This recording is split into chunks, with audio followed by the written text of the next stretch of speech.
She was sold before she ever knew the price. Arya Moretti learned too young that being a crime lord's illegitimate daughter meant wearing a target disguised as a designer gown. Tonight, at Manhattan's most exclusive charity gala, she would discover that some men see vulnerability as invitation, and others see it as something worth claiming.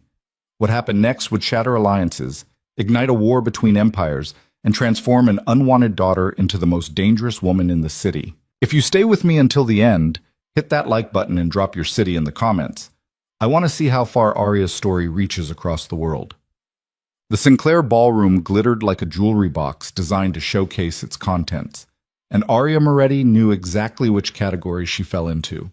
Not the diamonds, not even the pearls. She was the cubic zirconia tucked in the back corner, acknowledged only when someone needed to point out the difference between real and fake.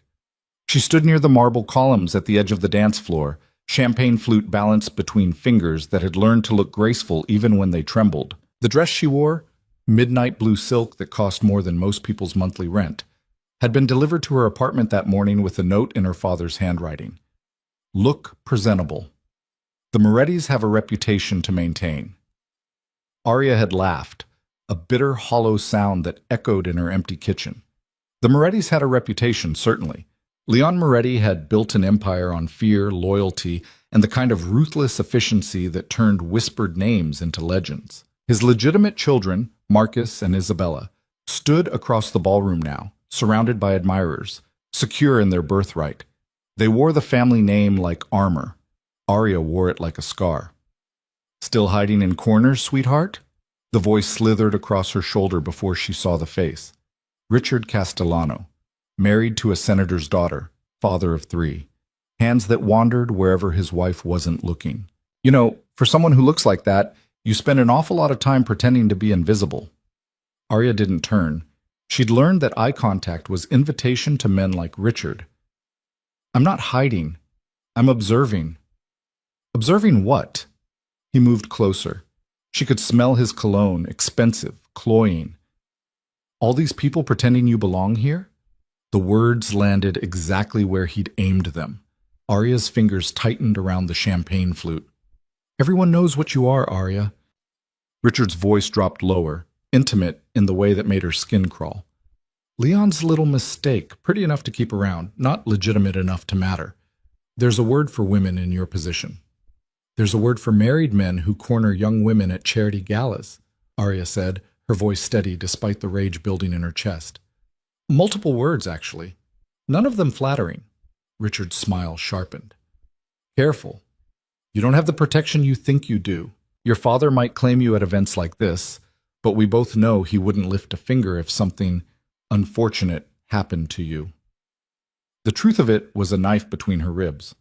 Leon Moretti acknowledged her existence, barely. He paid for her apartment, sent her clothes for occasions like this, included her name on the family roster when appearances demanded it. But protection? Real protection, the kind that came with being a Moretti who mattered? She'd stopped believing in that years ago. Touch me and find out, Arya said quietly. Richard laughed. Such fire. I wonder if... The ballroom doors opened. Not the casual opening of guests arriving fashionably late, but the kind of entrance that pulled oxygen from the room. Conversations stuttered, heads turned. The string quartet faltered for half a measure before recovering. Matteo Vitale stood in the doorway. Arya had never seen him in person before, only in photographs that didn't quite capture the presence of him. He was younger than she'd expected, maybe 30, with dark hair swept back from a face that belonged on Roman coins. Sharp cheekbones, jaw that could cut glass, eyes so dark they looked black under the crystal chandeliers. But it wasn't his looks that made the room hold its breath.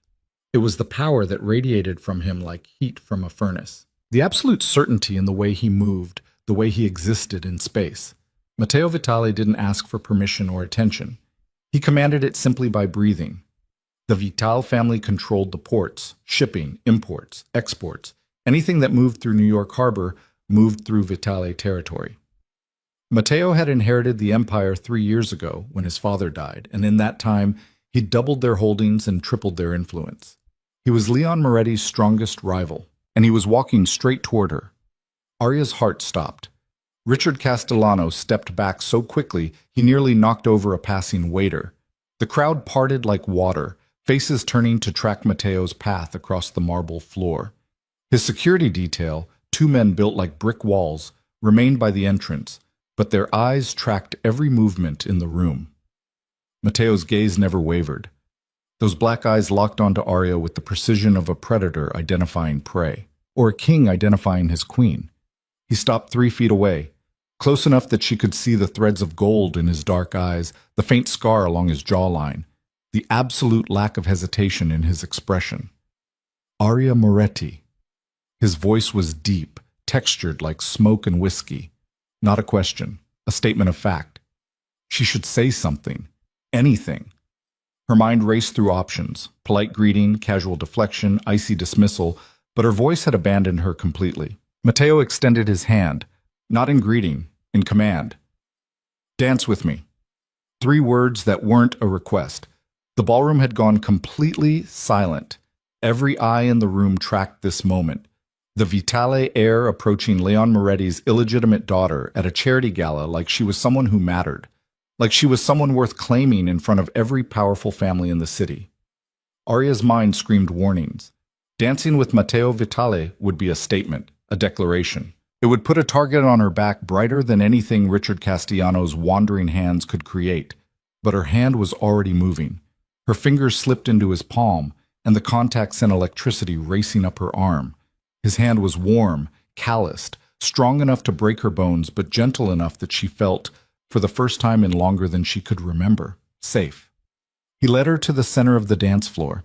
The orchestra, reading the room with practiced expertise, began a waltz. Slow, intimate, the kind of dance that required proximity. Matteo's hand settled on her waist, and Arya stopped breathing. "You're afraid," he said quietly, not mocking, observing. "You're Matteo Vitale." Her voice came out steadier than she felt. Walking over here was either incredibly brave or incredibly stupid. It was neither. His thumb traced a small circle against her waist, the touch burning through the silk of her dress.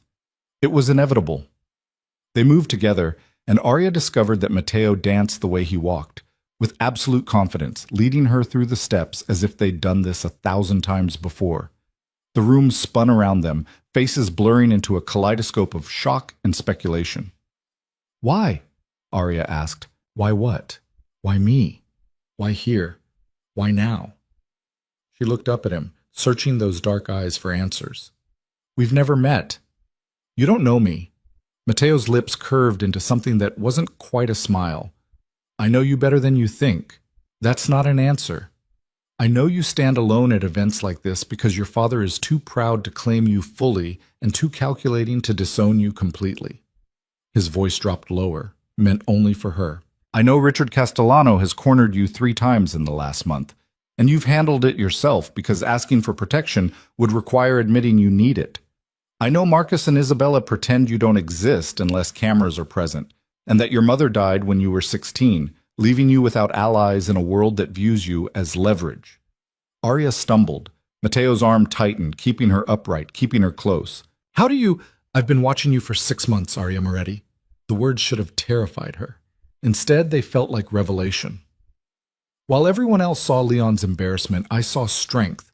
While they saw a scandal to exploit, I saw a queen waiting for someone to give her a crown." Her breath caught. "I'm not—" "Yes, you are." His hand slid from her waist to the small of her back, pulling her closer until there was barely space between them. "You survive in a world designed to break you. You endure humiliation with grace. You stand alone in rooms full of predators and refuse to bow. That's not strength," Arya whispered. "That's just existing. Existing is what prey does." Matteo's eyes burned into hers. "What you do is something else entirely." The music swelled around them. They turned, and Arya caught glimpses of faces she recognized. Her father, standing near the bar, with an expression carved from ice. Marcus and Isabella watching with identical looks of confusion and calculation. Richard Castellano, pale and sweating near the refreshment table. And dozens of others, families who controlled territories, ran operations, built empires on blood and secrets, all of them watching this dance like it was a declaration of war. You're making a statement, Arya said. Yes. You're putting me in danger. No. Mateo's voice turned sharp. I'm ending the danger you've been in since the day Leon first brought you to one of these events. I'm making you untouchable. By dancing with me? By claiming you. The words hung between them, heavy with implication. Arya's pulse thundered in her ears. You can't just watch me. Mateo stopped moving. They stood in the center of the dance floor, the music continuing around them, every eye in the ballroom locked on this moment. He reached up, brushing a strand of dark hair from her face with a gentleness that contradicted everything she knew about him. His thumb traced her cheekbone, and Arya forgot how to breathe. You're mine, Arya Moretti. The declaration echoed across the silent ballroom. I know. His hand cupped her jaw. You don't know me. You don't trust me. You think this is a game or a trick or another man trying to use you for his own purposes. Isn't it? No. The certainty in his voice was absolute. I'm the man who's going to give you everything they've denied you. Power, protection, a place where you're not tolerated, you're treasured. Arya's heart hammered against her ribs. Why? Because I watched you stand alone for 6 months, and I realized something. Mateo leaned closer, his lips nearly brushing her temple. Queens shouldn't stand alone. They should have kingdoms. Before she could process his words, before she could question or protest or pull away, Mateo kissed her. The ballroom erupted, not with applause, with shock that rippled outward like shock waves, gasps, whispers that grew into conversations, the careful social order of Manhattan's criminal elite fracturing in real time. But Arya heard none of it. Mateo's lips were firm against hers, demanding without force, claiming without violence. His hand slid into her hair, tilting her head back, and Arya felt something inside her crack open, something that had been locked away for so long she'd forgotten it existed. Want. Real want. Not the desperate need for approval or the hollow ache of loneliness, but genuine desire that burned through her veins like wildfire. When he pulled back, Arya's lips were swollen, her breathing unsteady, her world completely upended. Mateo's thumb traced her lower lip. That, he said quietly, is what claiming you looks like. Around them, the ballroom had descended into barely controlled chaos. Arya caught glimpses of reactions, her father's face turning purple with rage, Isabella's expression caught between horror and calculation, men who'd looked at her like prey now backing away as if she'd become something venomous. You just started a war, Arya breathed. No. Mateo's smile was sharp enough to cut. I just ended several. He released her slowly, stepping back but keeping his eyes locked on hers. Then, loud enough for the entire room to hear, he spoke.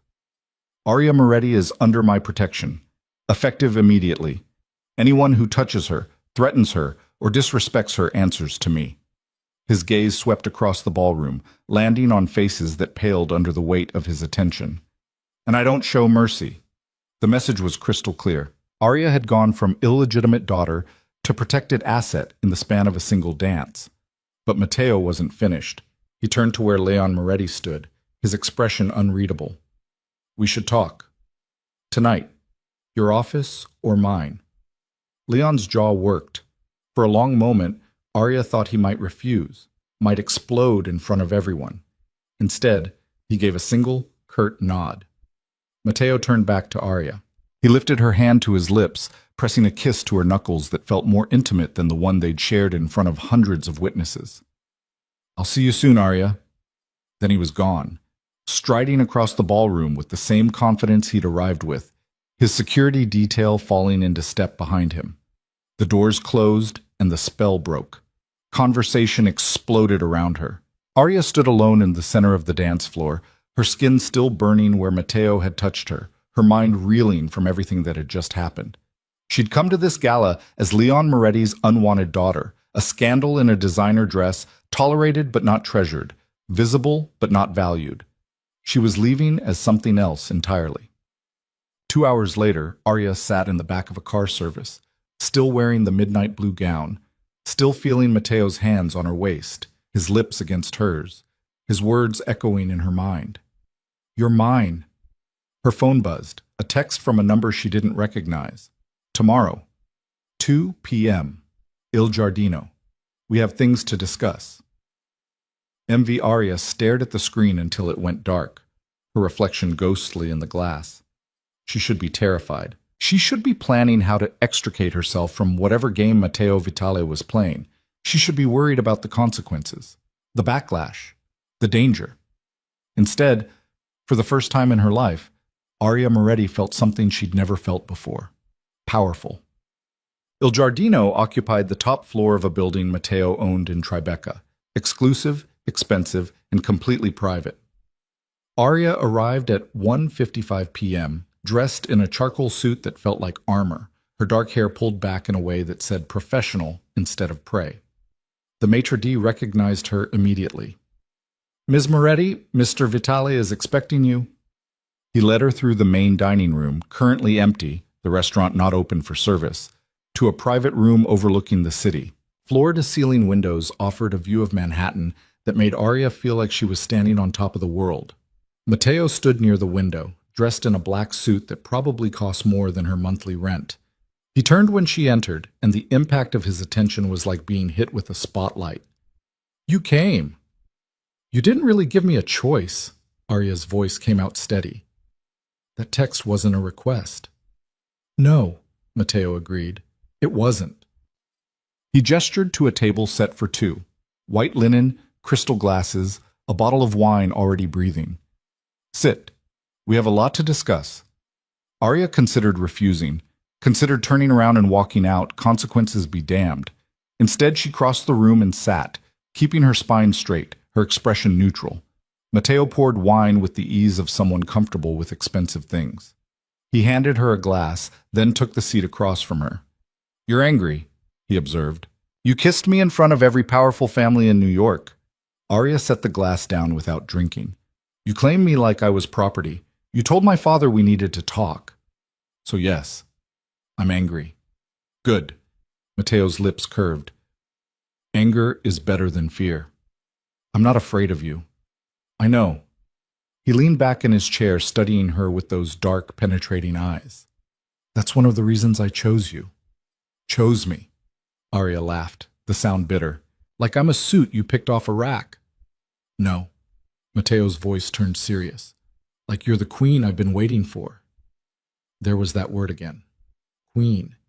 It should sound ridiculous coming from a man she'd met less than 24 hours ago. Instead, it sounded like promise. "I don't understand what you want from me," Aria said quietly. Matteo was silent for a long moment, his gaze never leaving hers. Then he spoke, and his words changed everything. "Marry me." Aria stared at him. "What?" "Marry me, Aria Moretti." Matteo's voice was calm, measured, like he was discussing business terms instead of proposing. "Be my wife, my partner, my equal." "You're insane." "I'm practical." He took a sip of wine. "You need protection, power, and a position that makes you untouchable. I need—" "A trophy wife?" Aria interrupted. "Someone to warm your bed and look pretty at events?" Matteo's eyes flashed. "I need someone strong enough to stand beside me. Someone intelligent enough to see opportunities before they become obvious. Someone ruthless enough to make hard decisions when necessary." He paused. "I need a queen, Aria. And you need a kingdom. I don't even know you." "You know enough." Matteo set down his glass. "You know I'm powerful enough to protect you from every man in that ballroom last night. You know I'm wealthy enough to give you anything you want. You know I'm ruthless enough to destroy anyone who threatens what's mine." "And what do you know about me?" Aria challenged. "Really know, beyond what you've observed from a distance?" Matteo stood, moving around the table with predatory grace. He stopped beside her chair, close enough that she had to tilt her head back to meet his eyes. "I know you're brilliant," he said quietly. "Fluent in 4 languages. Graduated Columbia with honors in international relations. Your father wanted you to work for him, but you refused because you knew he'd use you and discard you the moment it became convenient." Aria's breath caught. "I know you volunteer at a women's shelter in Brooklyn under a fake name because you understand what it's like to feel trapped with nowhere to go." Matteo's hand came up, fingers tracing the line of her jaw. "I know you're strong enough to survive in a world that's tried to break you, and smart enough to recognize an opportunity when it's offered." This isn't an opportunity, Arya whispered. This is insanity. This is survival. Mateo's thumb brushed her lower lip. Marry me, and you'll never stand alone again. You'll never be the unwanted daughter, the scandal, the woman men like Richard Castellano think they can corner. You'll be Arya Vitale, my wife, my queen. The words painted a picture so seductive it hurt. Arya closed her eyes, trying to think past the heat of his touch, the pull of his presence. Why me? She asked again. You could marry anyone, someone legitimate, someone without the baggage I carry. Because I don't want someone legitimate. Mateo's voice was fierce. I want someone who understands what it means to fight for every scrap of respect. I want someone who's been underestimated their entire life and used it as armor. I want you, Arya. She opened her eyes, meeting his gaze. What if I say no? Then I'll respect your decision. Mateo stepped back, giving her space. But you'll go back to standing alone at galas while men like Richard circle you like sharks. You'll go back to being tolerated instead of treasured. And eventually your father will use you as a bargaining chip in some deal that serves him and destroys you. The truth of it settled in her stomach like lead. If I say yes, Arya said carefully, what exactly are you offering? Mateo returned to his seat. Partnership. Real partnership. Not the facade most marriages in our world become. You'll have access to everything I have, resources, connections, protection.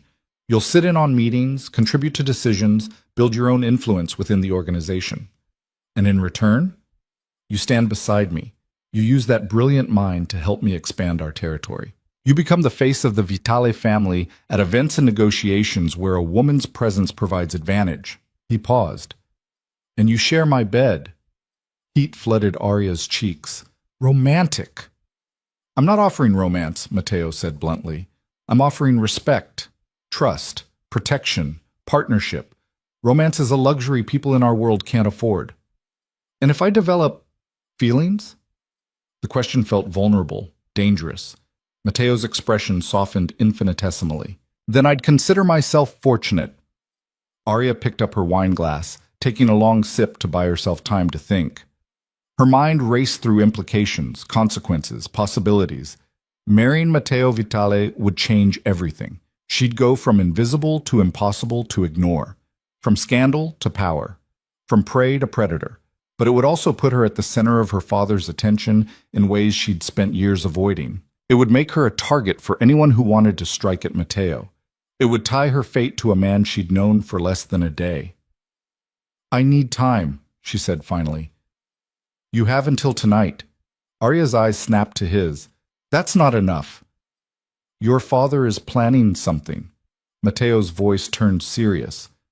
I met with him last night after the gala. He was evasive, which means he's making moves he doesn't want me to know about. Moves that likely involve you. Cold dread pooled in Arya's stomach. What kind of moves? I don't know yet, but I have people looking into it. Mateo leaned forward. Which is why I need your answer tonight, Arya. Because whatever Leon is planning, it's happening soon. And I can only protect you if you're mine. There was that word again. Mine. Arya stood, needing distance, needing air. She walked to the window, staring out at the city spread below. Somewhere down there, her father was making decisions about her future, using her as leverage, planning her life like she was a chess piece instead of a person. If I marry you, she said without turning around, I want something in writing, legal protection, assets in my name, a way out if this becomes unbearable, Mateo finished. She heard him stand, felt him approach. Done. My lawyers will draw up a contract that protects you financially and legally. If you want to leave, you'll have the resources to disappear. Arya turned. Why would you agree to that? Because I meant what I said about partnership. Mateo's eyes were steady. I'm not trying to trap you, Arya. I'm trying to free you. The words hit her like a physical blow. Freedom. Real freedom. Not the hollow independence of her current life where she was alone but never safe, visible but never protected. I need to think, she said. Then think. Mateo pulled a card from his pocket, pressing it into her hand. My private number. Call me by 8 tonight with your answer. Arya looked down at the card, heavy stock, embossed lettering, the kind of quality that spoke of power. And if I say no? She asked. Mateo's expression was unreadable. Then I'll respect your decision, but I'll also watch as your father uses you in whatever scheme he's planning. And I'll remember that I offered you a way out. He walked to the door, then paused, looking back at her. You deserve more than what they've given you, Arya. You deserve to be seen, valued, protected, cherished. His voice dropped. Let me give you that. Then he was gone, leaving Arya alone with a view of the city and a decision that would change her life forever. Arya returned to her apartment in a daze, Mateo's card burning a hole in her pocket.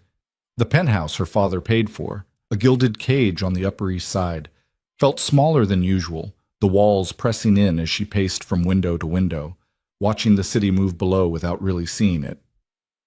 Marry me. The words echoed in her mind, impossible to ignore, impossible to fully process.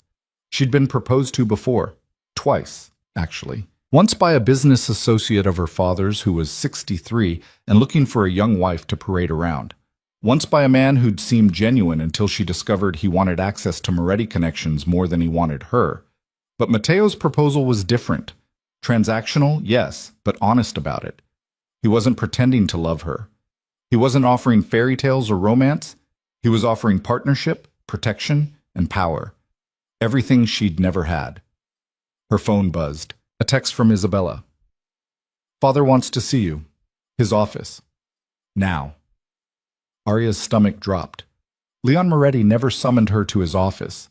Their interactions were limited to public events where appearances demanded her presence and monthly deposits into her bank account that felt more like hush money than support. She changed quickly, trading the charcoal suit for dark jeans and a black sweater, armor of a different kind. The drive to her father's estate in Westchester took 40 minutes, giving her plenty of time to imagine worst-case scenarios. By the time she arrived, her hands were steady, but her pulse was racing. The Moretti compound sprawled across 15 acres of manicured lawns and old-growth trees. The main house was a monument to wealth acquired through generations of carefully managed criminal enterprise. Stone and glass and enough security to repel a small army. Arya had only been here a handful of times. It had never felt like home. Marcus met her at the door, his expression carefully neutral. Her half-brother was 32, handsome in a conventional way, and utterly devoted to maintaining the Moretti legacy. He looked at Arya the way one might look at a stain on expensive upholstery, visible, unfortunate, and preferably ignored. He's waiting in his office, Marcus said without preamble. Fair warning, he's furious. About what? Arya asked, though she already knew. Marcus's eyes narrowed. You really have to ask? Matteo Vitale kissed you in front of half the city last night. What the hell were you thinking? I wasn't thinking, Arya said honestly. He didn't exactly ask permission. You should have refused, walked away, made it clear you weren't interested. Marcus stepped closer, lowering his voice. Do you have any idea what kind of complications you've created? The Vitales are our biggest competitors. Father has been working for months to establish territorial boundaries, and now Matteo publicly claims his daughter? It looks like you're choosing sides. I'm not Leon's daughter when it's convenient for him, Arya shot back. I'm barely acknowledged most of the time. Why does it suddenly matter now? Because perception is everything in our world. Marcus's jaw tightened. And right now perception is that you're Matteo Vitale's woman, which makes you a liability. The word stung more than it should have. Arya pushed past her brother, heading down the hallway she'd walked maybe 3 times in her entire life. The door to Leon's office stood open, and she entered without knocking. Leon Moretti sat behind a desk that probably cost more than most cars. His silver hair immaculately styled, his suit pressed to perfection. At 61, he was still handsome, still commanding, still the kind of man who walked into rooms and expected obedience. He looked up when Arya entered, and his expression was ice. Close the door. She did, then stood in front of his desk, refusing to sit without invitation, refusing to show weakness. Explain yourself, Leon said, his voice dangerously calm. There's nothing to explain. Matteo Vitale asked me to dance. I accepted. He kissed you. He did. In front of the Castellanos, the DeSantis family, the Russos, and every other family with stakes in this city. Leon's hands were flat on the desk, his knuckles white. He claimed you publicly, made a statement, started rumors that will take months to contain. Then maybe you should have claimed me yourself years ago, Arya said quietly. Maybe if you'd actually protected me instead of just tolerating me, men like Richard Castellano wouldn't have thought they could corner me at charity galas. Leon's eyes flashed. What did Richard do? What he always does. What they all do. Arya's voice remained steady. They see an unprotected woman in a world full of predators, and they circle. You know this. You've always known this. You just didn't care enough to stop it. For a moment, something that might have been guilt crossed Leon's face. Then it was gone, replaced by cold calculation. Matteo Vitale wants something from you. Men like him don't make public declarations without strategic reasons. He wants me to marry him. The words dropped into the room like a grenade. Leon went absolutely still. What did you say? Matteo proposed. Yesterday. At Il Giardino. Arya watched her father's face carefully. He wants a wife, a partner. He chose me. Leon stood slowly, his chair scraping against the hardwood floor. And what did you tell him? I told him I needed time to think. The answer is no. Leon's voice was steel. You will refuse. You will cut all contact with Matteo Vitale. You will make it clear that last night was a mistake. Why? Arya challenged. Because it disrupts whatever plans you've made for me. Leon's silence was answer enough. Cold realization washed over Arya. You've already promised me to someone else, haven't you? I've made arrangements that benefit the family, Leon said carefully. Arrangements that have been in negotiation for 3 months. Your involvement with Matteo jeopardizes those arrangements. Who? Arya's voice turned sharp. Who did you promise me to without even telling me? Leon hesitated, and in that hesitation, Arya saw the truth. Her father had sold her, not with her knowledge, not with her consent, but sold her nonetheless, just another asset to be traded for advantage. Luca DeSantis. The name hit her like a physical blow. Luca DeSantis was the heir to the DeSantis shipping empire, rivals to the Vitales, but smaller, less powerful. He was 42, twice divorced, and had a reputation for cruelty that made even hardened criminals uncomfortable. No, Arya breathed. Absolutely not. It's already done, Leon said. The contracts are drawn. The alliance is set. You'll marry Luca in 6 months. It strengthens our position, gives us access to DeSantis shipping routes, and creates a unified front against Vitale expansion. I'm not marrying Luca DeSantis, Arya's voice shook with rage. I'm not marrying anyone you choose for me like I'm livestock being traded. You're a Moretti, Leon said coldly. You'll do what's best for the family. I'm barely a Moretti according to you. Arya stepped forward, planting her hands on his desk. You've made that clear my entire life. So which is it, Father? Am I family with all the rights and protections that implies? Or am I the illegitimate daughter you barely acknowledge except when I'm useful? Leon's face darkened. You ungrateful, ungrateful? Arya laughed bitterly. You want gratitude? For what? For paying rent on an apartment so you don't have to look at me? For sending clothes to events so I don't embarrass you? For acknowledging my existence just enough to keep people from asking too many questions about what happened to the woman you got pregnant 24 years ago? Your mother made her choices. My mother died alone while you were at a business dinner, Arya said, her voice breaking. She had a heart attack, and by the time I found her, it was too late. I was 16. You sent flowers to the funeral, flowers. Then you set me up in an apartment and went back to your real family. Leon's expression didn't change, but something flickered in his eyes. This conversation is over. You will marry Luca DeSantis. The arrangements are final. Then, unfinalize them. Arya straightened. Because I'm seriously considering Matteo's proposal. And if I accept, there's nothing you can do to stop me. If you marry Matteo Vitale, you're no longer a Moretti. Leon's voice was absolute. I'll disown you, cut you off completely. You'll have nothing. I already have nothing, Arya said quietly. Nothing that matters, anyway. Matteo's offering me more than you ever have.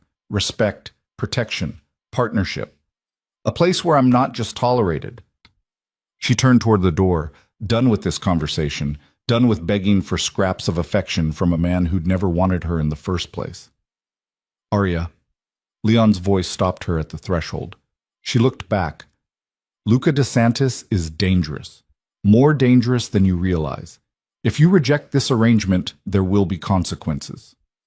Is that a threat? It's a warning. Leon's expression was unreadable. The DeSantis family doesn't take insults lightly. If you embarrass Luca by choosing Matteo, he'll retaliate, and I might not be able to protect you. You've never protected me before, Arya said. Why would I expect you to start now? She walked out of his office, past Marcus, who was lurking in the hallway, through the house that had never been her home, and into the cool afternoon air. Her hands were shaking by the time she reached her car. Her phone buzzed.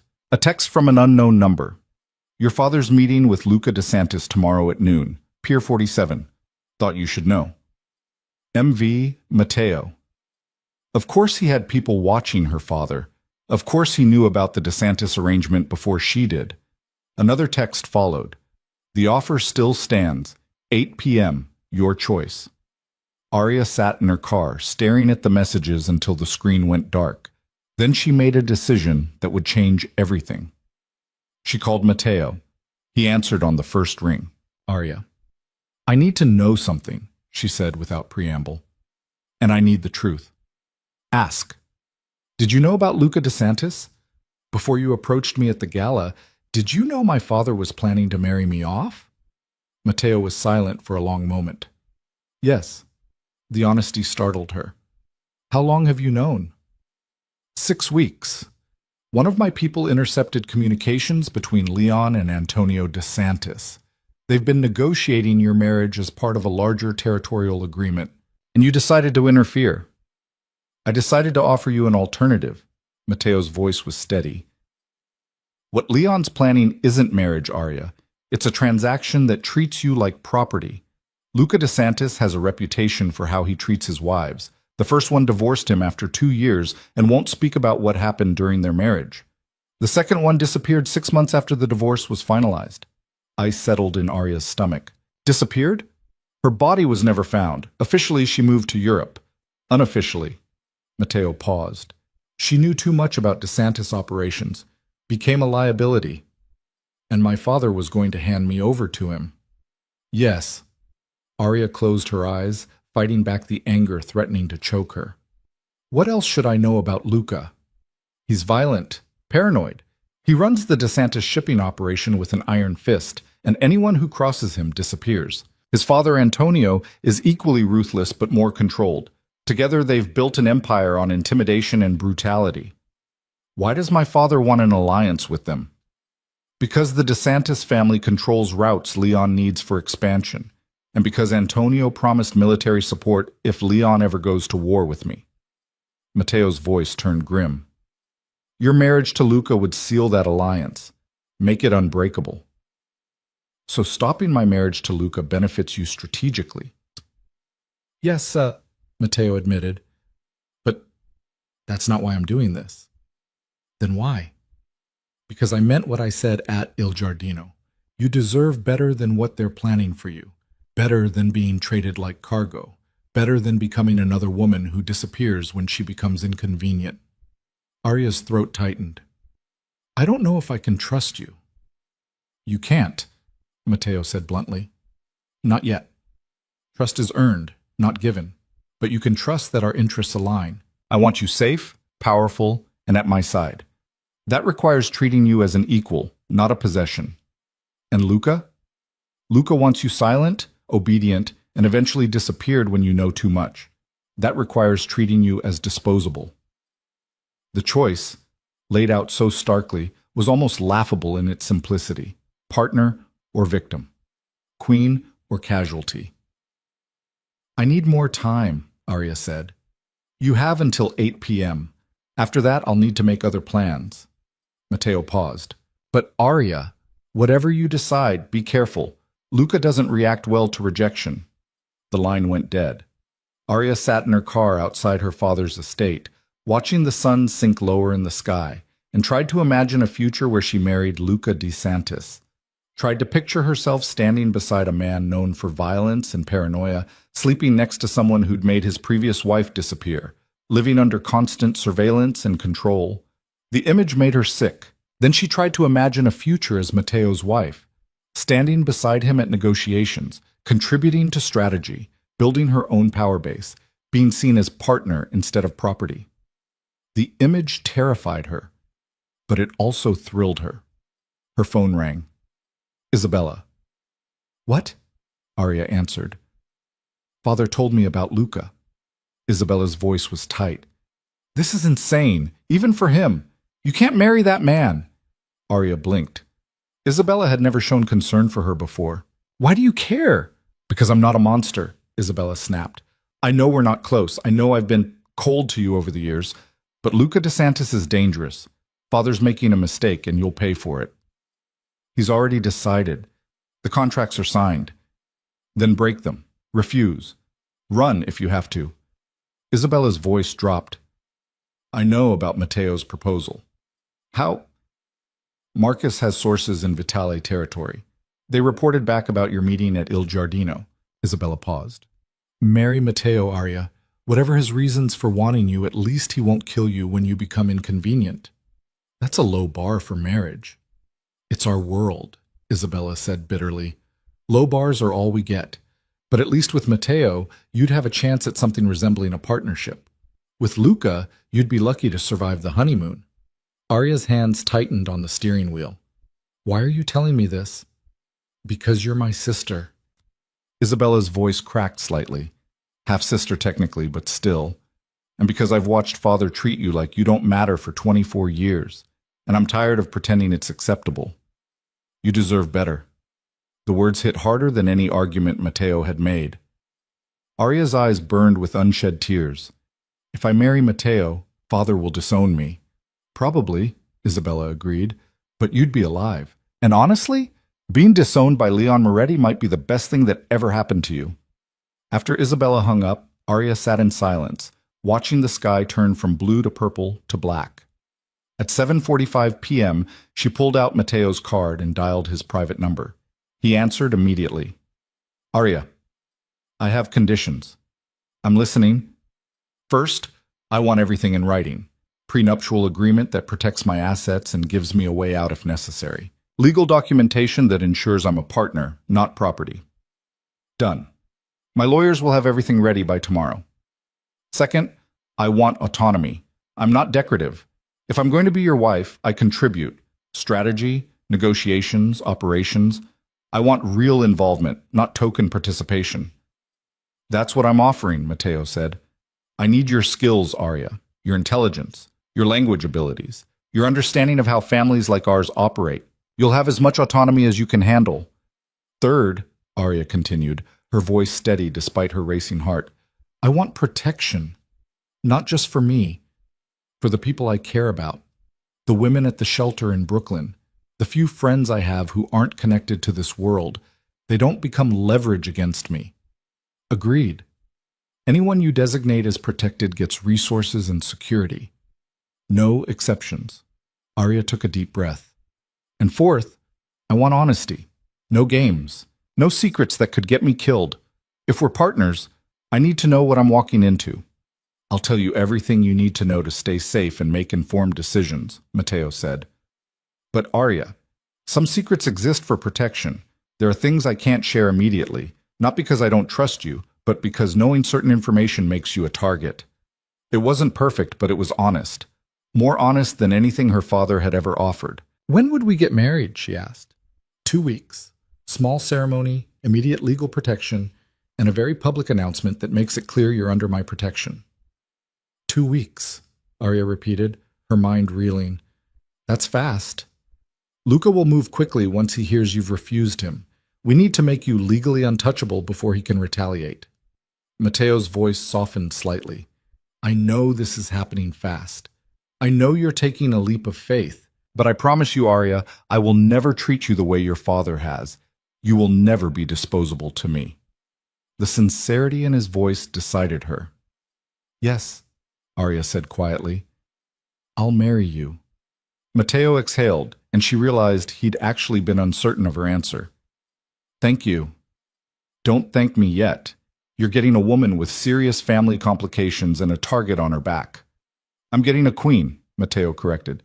Everything else, we'll handle together. Where are you right now? Sitting outside my father's estate. Go home. Pack what matters to you. Tomorrow morning my people will move the rest of your things to my penthouse. Matteo paused. You're not going back to that apartment, Arya. As of tonight, you live with me. We're not married yet. We're engaged. That's close enough in our world. And it sends a clear message. You're mine, and anyone who wants to challenge that answers to me. Possessive words that should have rankled. Instead, they felt like safety. Okay, Arya agreed. I'll go home and pack. Arya? Matteo's voice stopped her before she could hang up. You made the right choice. I hope so, she whispered. I'll make sure of it. The line went dead and Arya sat in the darkness, staring at her father's estate in the rearview mirror. Somewhere in that house, Leon Moretti was planning her future without her consent. Somewhere in the city, Luca DeSantis was expecting to claim her in 6 months. But Arya had just made a different choice. She'd chosen power over obedience, partnership over possession, a man who saw her as a queen over a man who'd see her as a casualty. As she drove back to the city, Arya's phone buzzed with incoming texts. Her father. We need to talk. This is not over.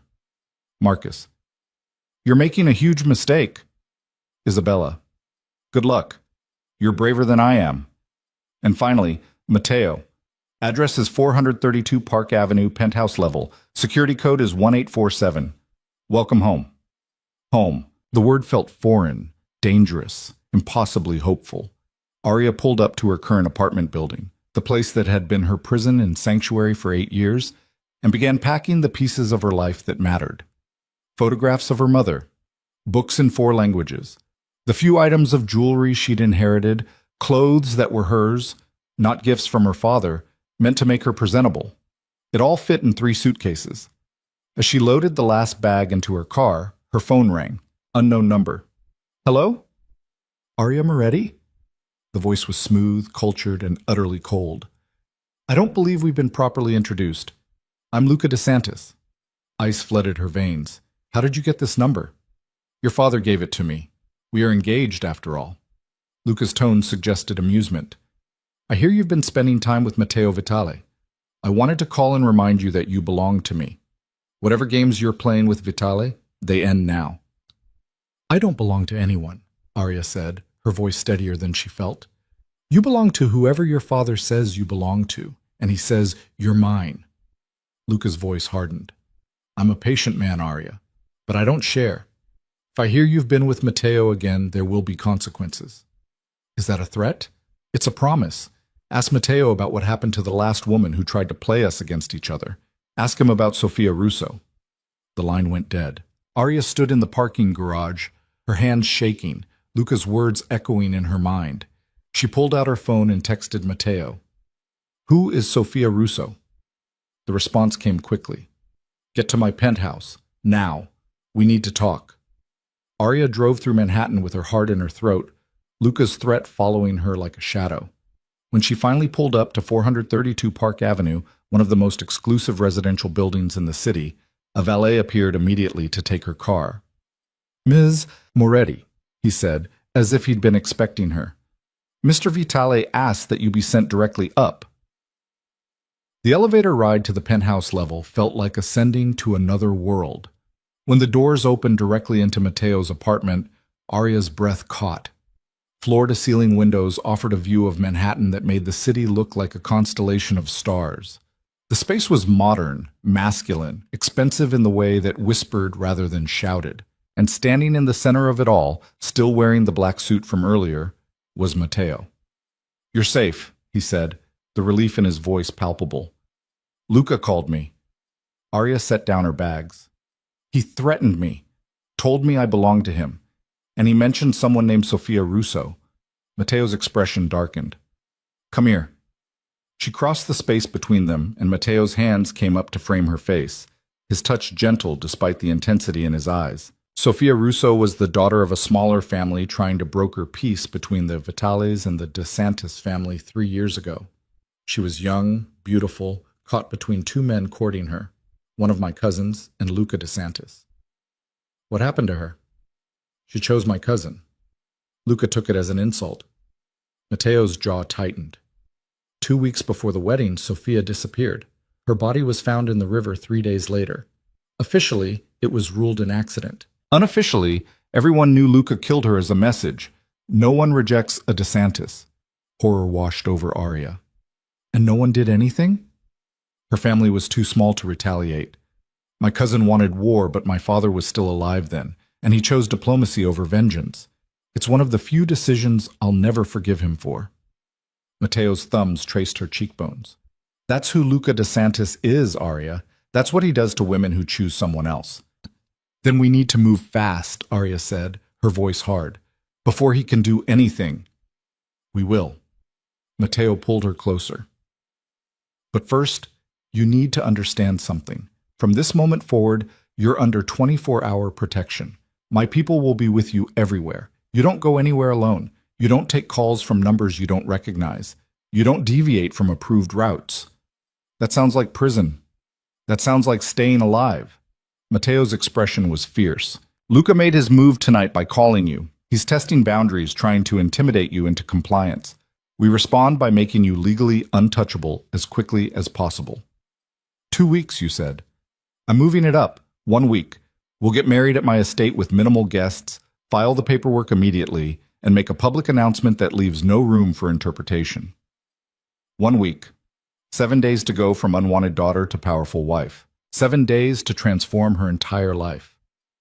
Okay, Arya breathed. 1 week. Matteo's lips curved into something that wasn't quite a smile. Welcome to the family, Arya Vitale. The name sent shivers down her spine. Arya Vitale. Not Moretti, not her father's scandal or Luca's property. Something entirely new, something powerful. The first morning in Matteo's penthouse, Arya woke to find him already gone. A note on the pillow beside her. She'd slept in the guest room, despite Matteo's pointed look when he'd shown her the master suite. Explained he had business across the river but would return by noon. Security would remain outside her door. She wasn't a prisoner, the note assured her. She was protected. Arya wasn't sure there was a difference. She showered in a bathroom larger than her old bedroom, dressed in clothes that still felt too new, too expensive, and found coffee waiting in the kitchen along with a spread of pastries she hadn't ordered. A woman in her 50s stood by the counter, arranging fresh flowers in a crystal vase. Ms. Moretti? The woman said warmly. I'm Teresa. I manage the household. Mr. Vitale asked me to make sure you had everything you needed. I don't need much, Arya said carefully, pouring coffee into a cup that probably cost more than her monthly grocery budget used to. But thank you. Teresa's smile was knowing. Mr. Vitale said you'd say that. He also said to tell you his library is fully stocked, the gym is on the lower level, and you're welcome to use his office if you need workspace. She paused. And that his lawyers will be here at 2 p.m. to review the prenuptial agreement. Reality crashed back. The wedding. 1 week? Arya's hands tightened around the coffee cup. Are you all right, dear? Teresa asked gently. I'm marrying a man I barely know in 7 days to escape a marriage to a man who kills women who reject him, Arya said flatly. I'm not sure all right is achievable. Teresa studied her for a long moment, then set down the flowers. I've worked for the Vitale family for 30 years. I knew Matteo's father, his grandfather, watched Matteo grow from a boy into the man he is now. She moved closer. He's hard, ruthless when necessary, but he's not cruel, and he doesn't lie. If he promised you partnership, he means it. How can you be sure? Because I watched him refuse a dozen marriage arrangements his father tried to force on him. Socialites, daughters of allied families, women who would have brought political advantage. He turned them all down. Said he wouldn't marry unless he found someone worthy of standing beside him. Teresa's eyes were steady. Then he saw you at a gala 6 months ago, and everything changed. He started asking questions, watching, learning everything about you. I've never seen him so focused on anything that wasn't business. The words should have been romantic. Instead, they felt like confirmation of how calculated this all was. What if I'm just another strategic move? Arya asked quietly. Then you use him the same way he's using you, Teresa said pragmatically. This is our world, Miss Moretti. Love is a luxury. Power is survival. And from where I'm standing, you're about to have more power than any woman in this city who isn't named Vitale. Arya's phone buzzed. A text from her father. We need to talk before you make a catastrophic mistake. She deleted it without responding. Another text, this time from Marcus. Luca knows. He's furious. Watch your back. And finally, one from an unknown number that made her blood run cold. Enjoy your week, Arya. It's the last one you'll have. L.D. Luca DeSantis. Threatening her openly now, confident enough to sign his initials. Teresa, Arya said, her voice steadier than she felt. Where's the security detail Matteo mentioned? Right outside the front door, Franco and Dimitri. Ex-military, both of them. They'll stay with you whenever you leave the penthouse. Teresa's expression turned serious. Did something happen? Arya showed her the text. Teresa's face hardened. I'll inform Mr. Vitale immediately. In the meantime, you don't go anywhere without Franco and Dimitri. Not even to the lobby. The reality of her situation settled over Arya like a weighted blanket. She wasn't just changing families. She was stepping into an active war zone, and the battle lines were already drawn. When Matteo returned at noon, he found Arya in his library, surrounded by books in Italian, French, and Russian, taking notes on territorial disputes and organized crime throughout history. She looked up when he entered, and something in his expression told her he already knew about Luca's text. Show me, he said without preamble. Arya handed him her phone. Matteo's jaw tightened as he read, his knuckles going white around the device. He's trying to intimidate you into breaking the engagement. It's working, Arya admitted. I'm terrified. Good. Matteo set down her phone and crossed to where she sat, pulling her to her feet. Fear keeps you careful, but don't let it paralyze you. Luca wants you scared enough to run back to your father to accept the arrangement Leon made. What's stopping him from just taking me, forcing the issue? Me. Matteo's hand settled on her waist, solid and reassuring. And the fact that kidnapping my fiancée would start a war he can't win. The DeSantis family is powerful, but they're not strong enough to take on the Vitales directly. Luca knows this. He's posturing. He killed Sofia Russo. Sofia's family couldn't retaliate. You're different. You're under my protection now, which means touching you brings down the full weight of Vitale resources. Matteo's eyes were fierce. He won't risk open war, but he will try other methods. Intimidation, sabotage, turning allies against us. How do we fight that? We accelerate everything. My lawyers are coming in an hour to finalize the prenuptial agreement. Tomorrow, we'll visit the courthouse and file preliminary paperwork. By the end of the week, you'll be legally protected even before the wedding. Arya nodded, trying to process the speed at which her life was changing. Your mother's estate, where the ceremony will be. Can I see it before the wedding? Something flickered across Matteo's face. Grief, maybe, or memory. We'll go tomorrow. It's in Westchester, about an hour from here. My mother loved that house. Loved? Past tense? She died when I was 19. Cancer. Matteo's voice was carefully neutral. My father never recovered. He died 3 years later. Some people said it was a heart attack. I think it was a broken heart. The vulnerability in his admission surprised her. This man who commanded rooms and inspired fear was sharing pieces of his history like they were fragile things. I'm sorry, Arya said softly. Don't be. They had 30 years together. Real partnership, real love. It's rare in our world. Matteo's thumb traced her jawline. But it's what I want. Eventually. Not immediately. I know we're not there yet. But someday, I want what they had. The honesty was disarming. Arya found herself leaning into his touch, her body making decisions her mind was still processing. What if we never get there, she asked. What if this stays transactional forever? Then we'll have a successful business partnership and mutual protection. That's more than most marriages in our world achieve. Matteo's lips curved slightly. But I don't think that's where we're headed. Why not? Because you're already thinking strategically about how to use this marriage for leverage. Because you spent your morning researching territorial disputes instead of shopping or planning wedding details. Because you just asked to see my mother's estate instead of demanding a society wedding at the plaza.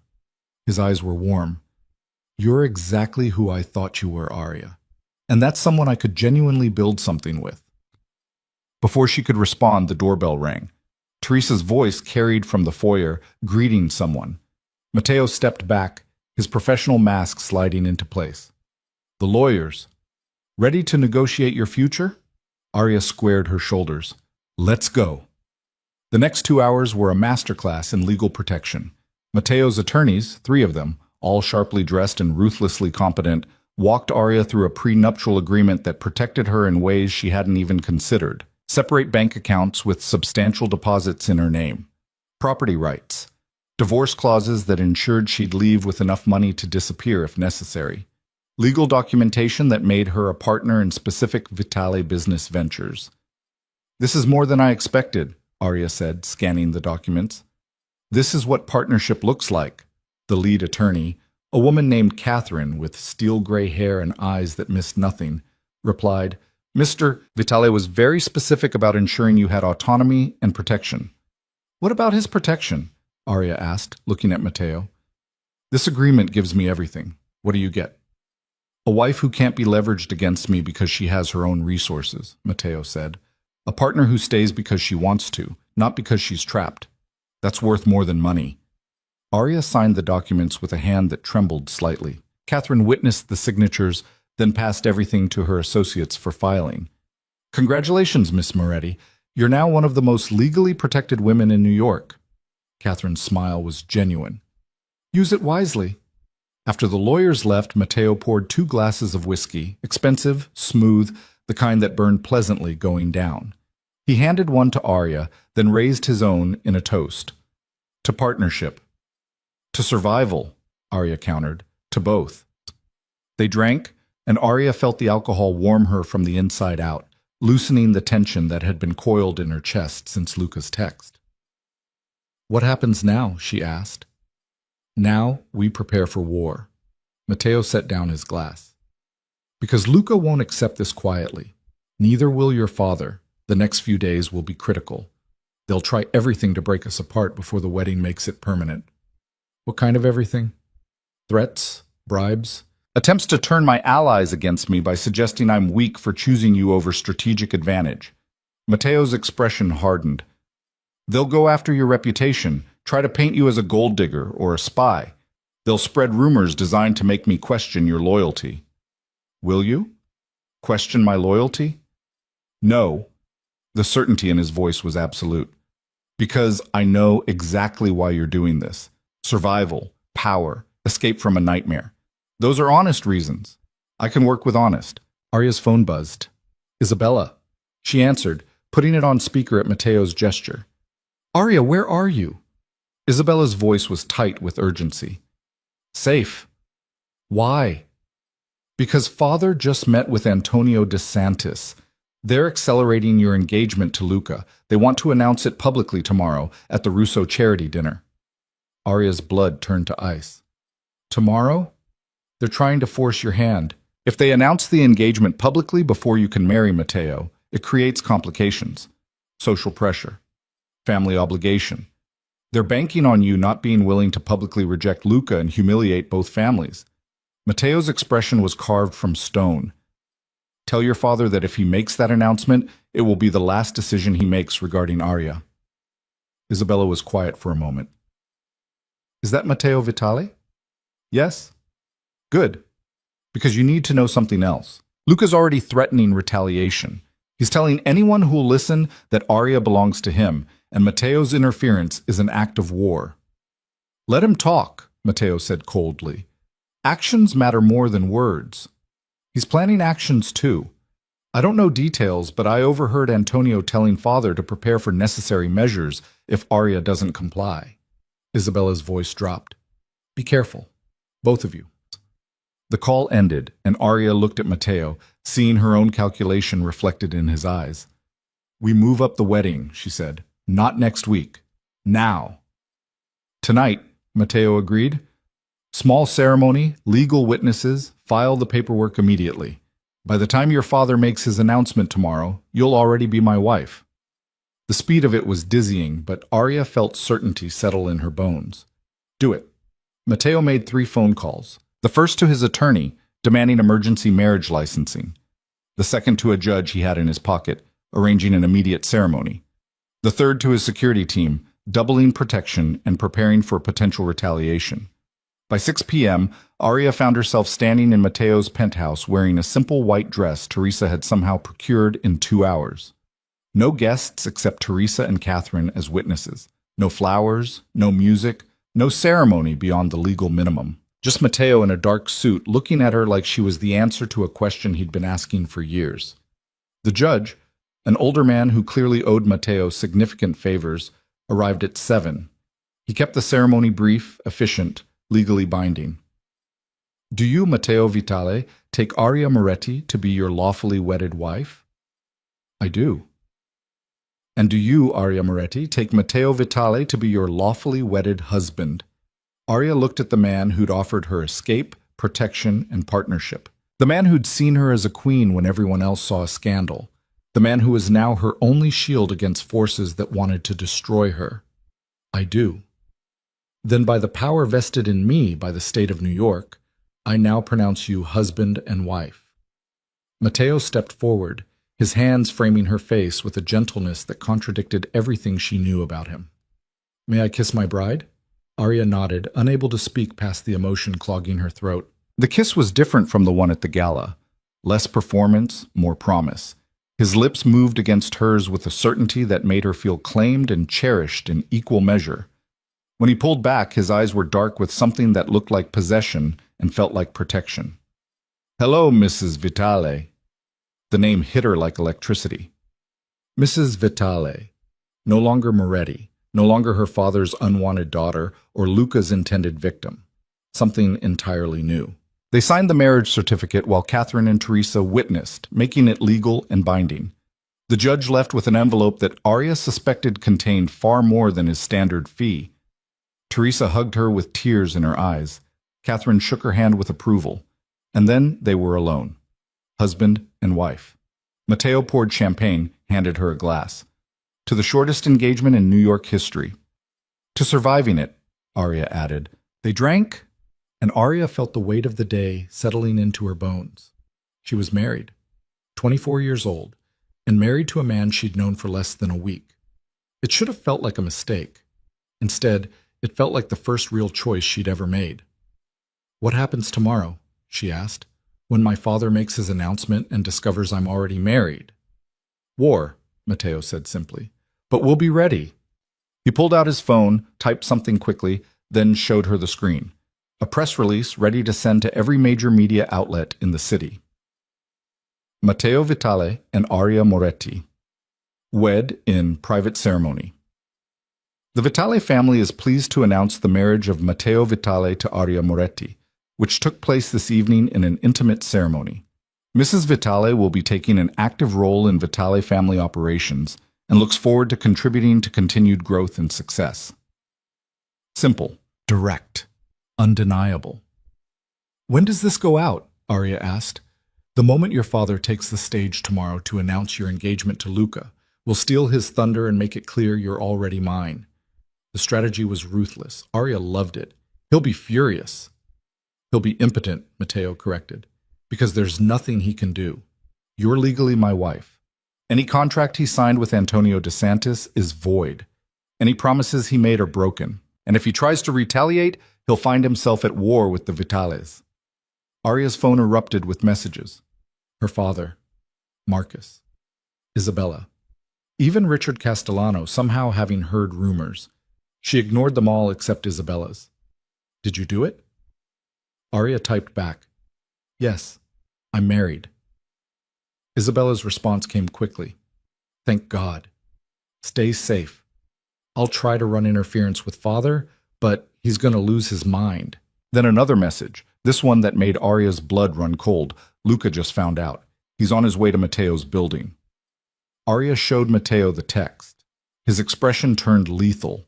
He won't get past lobby security, but we should prepare for confrontation. Matteo made a quick call. Double the security. No one gets to the penthouse floor without my explicit approval. And if Luca DeSantis shows up, detain him until NYPD arrives. Will they come? Aria asked. For me? Immediately. I have half the force on payroll. Matteo's smile was sharp. Luca can scream all he wants. He won't get near you. 20 minutes later, Matteo's phone rang. Security. Sir, we have a situation. Luca DeSantis is in the lobby demanding to see you. He's got 4 men with him, and he's threatening to come up whether we allow it or not. Matteo put the call on speaker. Tell him I'll meet him in the lobby. 5 minutes. Sir, that's not... I know. Do it anyway. He ended the call, then looked at Arya. Stay here. Lock the door behind me. Don't open it for anyone except me or Teresa. I'm not letting you face him alone. You are. Because if he sees you, this becomes about possession instead of business. I need to make this conversation strategic, not emotional. Matteo cupped her face. Trust me. I've handled men like Luca before. He killed Sofia Russo. He killed an unprotected woman from a weak family. You're my wife now. That changes everything. Matteo kissed her forehead. I'll be back in 20 minutes. If I'm not, call Catherine. She has instructions. Then he was gone, leaving Arya alone in the penthouse with her racing heart and her new last name. She paced the living room, watching the clock. 15 minutes, 16, 17. At 19 minutes, the elevator opened and Matteo stepped out, alone, unharmed. But his knuckles were bruised and there was a dangerous satisfaction in his eyes. What happened? Arya demanded. Luca tried to threaten me, said I'd stolen his property, disrespected his family, started a war I couldn't win. Matteo poured himself whiskey, drank it in one swallow. I explained that you were never his property, that any agreements made without your consent were void, and that if he ever contacted you again, I'd destroy everything he'd ever built. And he just accepted that? No, he took a swing at me. Matteo flexed his bruised hand. I broke his nose. Security escorted him out. By now, half the city knows Luca DeSantis got humiliated in my lobby. Arya should have been horrified by the violence. Instead, she felt a fierce satisfaction. Will he retaliate? He'll try, but we're ready. Matteo crossed to her, pulling her against his chest. You're safe, Arya. I promised you that. I meant it. She wrapped her arms around him, feeling his heartbeat steady against her cheek. This man who'd claimed her at a gala, who'd proposed after one meeting, who'd married her in a living room ceremony to protect her from monsters. This stranger who was now her husband. Thank you, she whispered. For what? For seeing me. When no one else did. Matteo's arms tightened. They were all blind. You were always worth seeing. They stood there as the city glittered beyond the windows, 2 people bound by strategy and survival, beginning something that might someday become more. The next morning, Arya woke in the master bedroom. She'd finally agreed to share it, though they'd maintained careful distance in the enormous bed, to find Matteo already awake, watching news coverage on his phone. Your father made his announcement, he said, turning the screen toward her. The footage showed Leon Moretti at the Russo charity dinner, standing at a podium with Antonio DeSantis beside him, preparing to announce Arya's engagement to Luca. Then mid-sentence, someone handed him a phone. His expression transformed from confident to furious in seconds. The camera caught the exact moment he read Matteo's press release. Arya Moretti marries Matteo Vitale in private ceremony. Leon's face went purple. Antonio looked ready to commit murder. And Luca, visible in the crowd, had a bandage across his broken nose and eyes that promised violence. The press exploded with questions. Leon stammered through non-answers. Antonio stormed off the stage. The carefully orchestrated announcement dissolved into chaos. Matteo's smile was sharp with satisfaction. And that's how you win a war before the first shot is fired. Arya watched her father's humiliation play out on screen and felt nothing but cold vindication. He'd tried to sell her. She'd sold herself to someone who valued her. What happens now? She asked. Now we consolidate power, build alliances, make it clear that Mrs. Arya Vitale is not just my wife. She's my partner. Matteo set down the phone. And we wait for your father and the DeSantis family to make their next move. Because they will. I'm ready. I know. Matteo pulled her close. That's why I chose you. The words should have felt clinical. Instead, they felt like the beginning of something that might eventually resemble what Matteo's parents had. partnership, trust. Maybe eventually something more. But first, they had a war to win. The retaliation came 3 days after the wedding, swift and vicious as a blade between the ribs.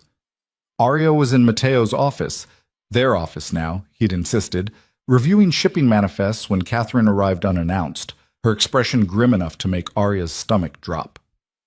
"We have a problem," Catherine said without preamble.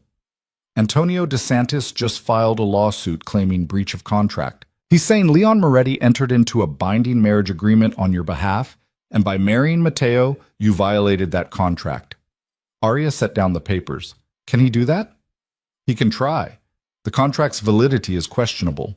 You never signed it, never consented to its terms. But Antonio has judges in his pocket, and he's pushing for an emergency hearing. Catherine's jaw tightened. He's also claiming damages, $50 million. That's insane. That's strategy. He knows he'll lose, but the lawsuit itself creates problems. It ties up resources, generates negative press, makes our business partners nervous. Catherine pulled out her tablet, showing Arya headlines that had appeared in the last hour. Vitale marriage sparks legal battle. DeSantis family claims fraud. Arya Moretti's loyalties questioned.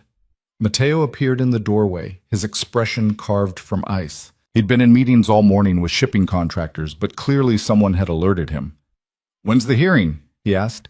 "Next week, Judge Morrison. He's in Antonio's pocket." "I know, which is why we need to be prepared for an unfavorable ruling." Catherine looked between them. "Even if we win on appeal, the damage will be done. Antonio's counting on that." Arya's mind raced through possibilities, strategies, angles of attack. What if we don't fight it in court? Both Mateo and Catherine looked at her. "Explain," Mateo said. "Antonio wants to make this about breach of contract, about me being property that was promised and then stolen.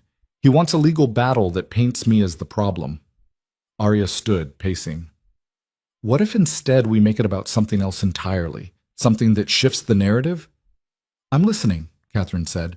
"The contract Leon signed, it was negotiated based on certain assumptions about the DeSantis family's business legitimacy, right? Terms that benefited both families through shipping route access and territorial agreements?" "Yes," Mateo confirmed, his eyes sharp with understanding. "What if we prove the DeSantis family isn't a legitimate business partner?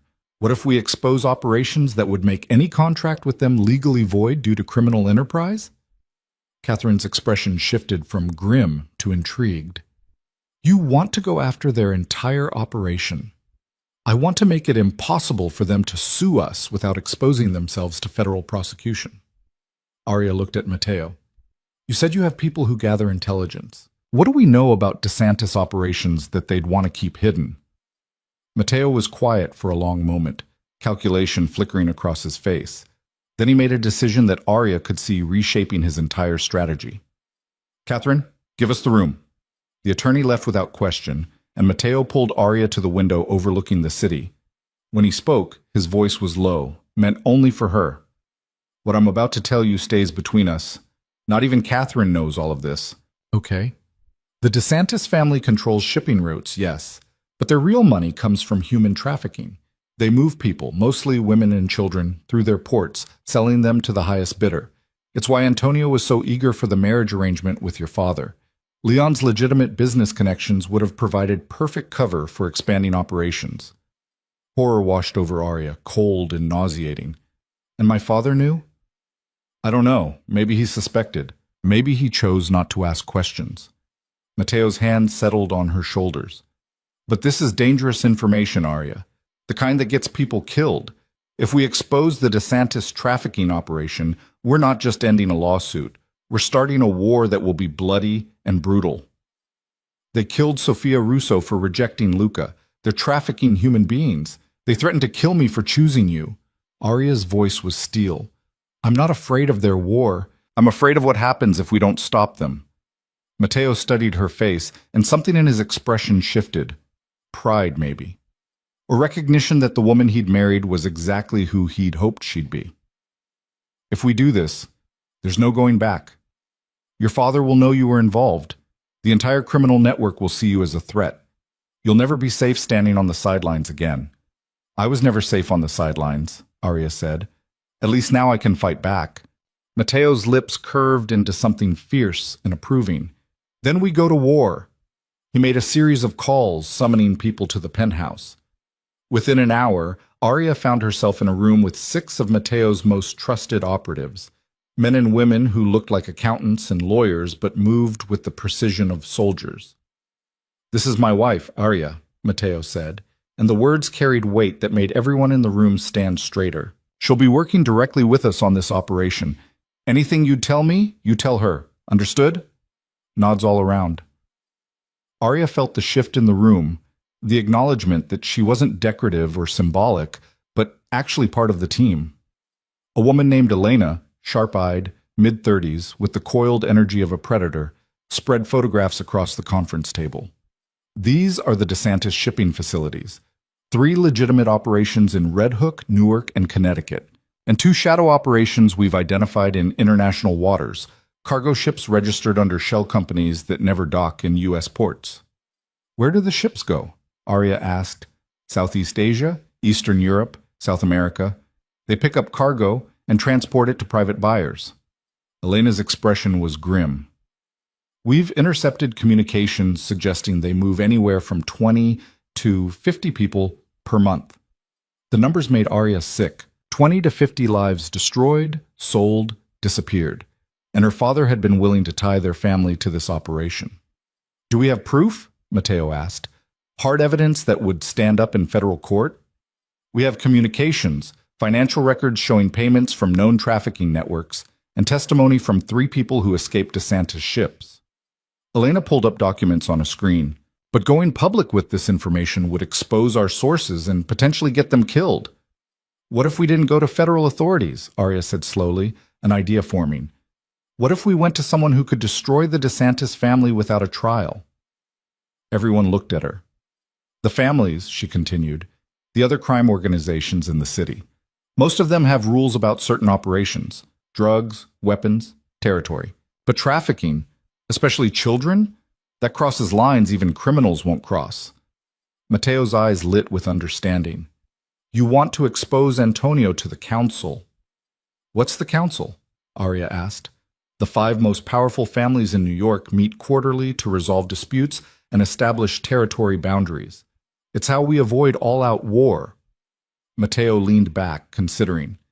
"If we bring evidence of DeSantis trafficking operations to the council, they'll vote on sanctions, possibly exile or execution," Elena added quietly. "Can we call an emergency session?" Arya asked. "With sufficient cause, yes." Mateo looked at his team. "How fast can we compile everything into a presentation that proves beyond doubt what the DeSantis family is doing?" 72 hours, Elena said. "Maybe less if we pull everyone off other projects." "Do it," Mateo's voice was command. "And find out everything you can about Antonio's current operations. Where the next shipment is coming from, when it's arriving, how many people are being transported. We need real-time intelligence." The team dispersed, leaving Arya and Mateo alone with maps and photographs that documented atrocities. "Are you sure about this?" Mateo asked quietly. "Once we make this move, your father will know you were involved in destroying his alliance. He'll see it as ultimate betrayal." "He betrayed me first," Arya said, her voice hard. "When he decided I was worth less than a shipping route. When he promised me to a man who kills women. When he chose power over protecting his own daughter." Mateo pulled her close, and Arya let herself lean into his strength. They'd been married less than a week, but already she felt the partnership he'd promised beginning to form. Not love, not yet, but trust. Mutual respect. A shared understanding that they were stronger together than apart. "There's something else you should know," Mateo said against her hair. "Your sister Isabella has been feeding us information." Arya pulled back. "What?" "She reached out 3 months ago, before I ever approached you at the gala. She knew about your father's plans with the DeSantis family, and she wanted to help stop it. She's been our source inside the Moretti operation." The revelation was staggering. "Isabella was helping you?" "She was helping you. She knew what would happen if you married Luca, and she couldn't stand by and watch." Mateo's expression was serious. "She's risking everything by feeding us intelligence. If Leon finds out, she'll be disowned. Or worse." Arya's throat tightened. Her sister, the one she'd thought didn't care, who'd spent years pretending she didn't exist, had been protecting her from the shadows. Does she know we're going after the DeSantis family? I briefed her this morning. She's trying to delay your father's response to the lawsuit, buy us time to present our evidence to the council. Mateo paused. She also said to tell you she's proud of you. Tears pricked Arya's eyes. She blinked them back, focusing on the work ahead. There would be time for emotion later. Right now, they had a case to build. The next 72 hours were a blur of evidence compilation, witness interviews, and strategic planning. Arya worked alongside Mateo's team, using her language skills to translate intercepted communications, her understanding of family dynamics to predict how different council members would react, her analytical mind to organize information into a narrative that would be impossible to refute. She barely slept. When she did, it was for a few hours curled against Mateo's side, his arm draped protectively around her waist. They hadn't consummated the marriage. There hadn't been time, and neither of them wanted their first time together to be rushed between strategy sessions. But the physical intimacy was growing, natural and inevitable. On the third morning, Elena arrived with news that made everyone go still. We intercepted a communication. There's a ship arriving tonight at the Connecticut facility. Estimated cargo, 42 people, mostly women between 18 and 30, Eastern European origin. Tonight? Mateo's voice was sharp. 11 p.m.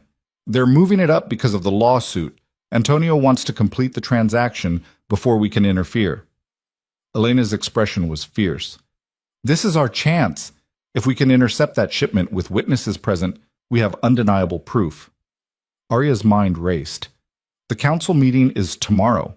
If we can show them actual victims, people being trafficked in real time, it becomes impossible to deny. It's also extremely dangerous, Mateo said, his eyes on Arya. If Antonio realizes we're intercepting the shipment, he'll retaliate with force. People will die. People are already dying, Arya said quietly. 42 of them, if we don't stop this. The room was silent, everyone waiting for Mateo's decision. He looked at the maps, the evidence, the faces of his team. Then he looked at Arya, and she saw him weighing her safety against the mission. I'm going, she said before he could speak. If we're presenting this to the council, I need to be able to testify to what I witnessed. Secondhand accounts aren't enough. Absolutely not. You promised me partnership. That means I don't sit in safety while you take risks. Arya stepped closer. I speak 4 languages, including Russian. If those women are Eastern European, I might be the only person who can communicate with them. You need me there. Mateo's jaw worked. She could see him fighting between the instinct to protect her and the logic of her argument. You stay behind me at all times. You wear a vest. And if I tell you to run, you run. No arguments. Deal. He didn't look happy about it, but he nodded. Elena, coordinate with our people at the Connecticut port. I want surveillance in place by sunset. Tactical teams positioned by 10 p.m. We move at 11 sharp. The team dispersed to prepare. Mateo caught Arya's arm, pulling her aside. If anything happens to you, nothing will happen, Arya interrupted. We'll be careful, strategic. I'm serious, Arya. His hands framed her face, and the intensity in his eyes stole her breath. I just found you. I'm not losing you to Antonio's war. You won't. She covered his hands with hers. We're in this together, remember? Partnership. Partnership, he agreed. Then he kissed her, and it was different from every kiss before. Not performance or claim or promise.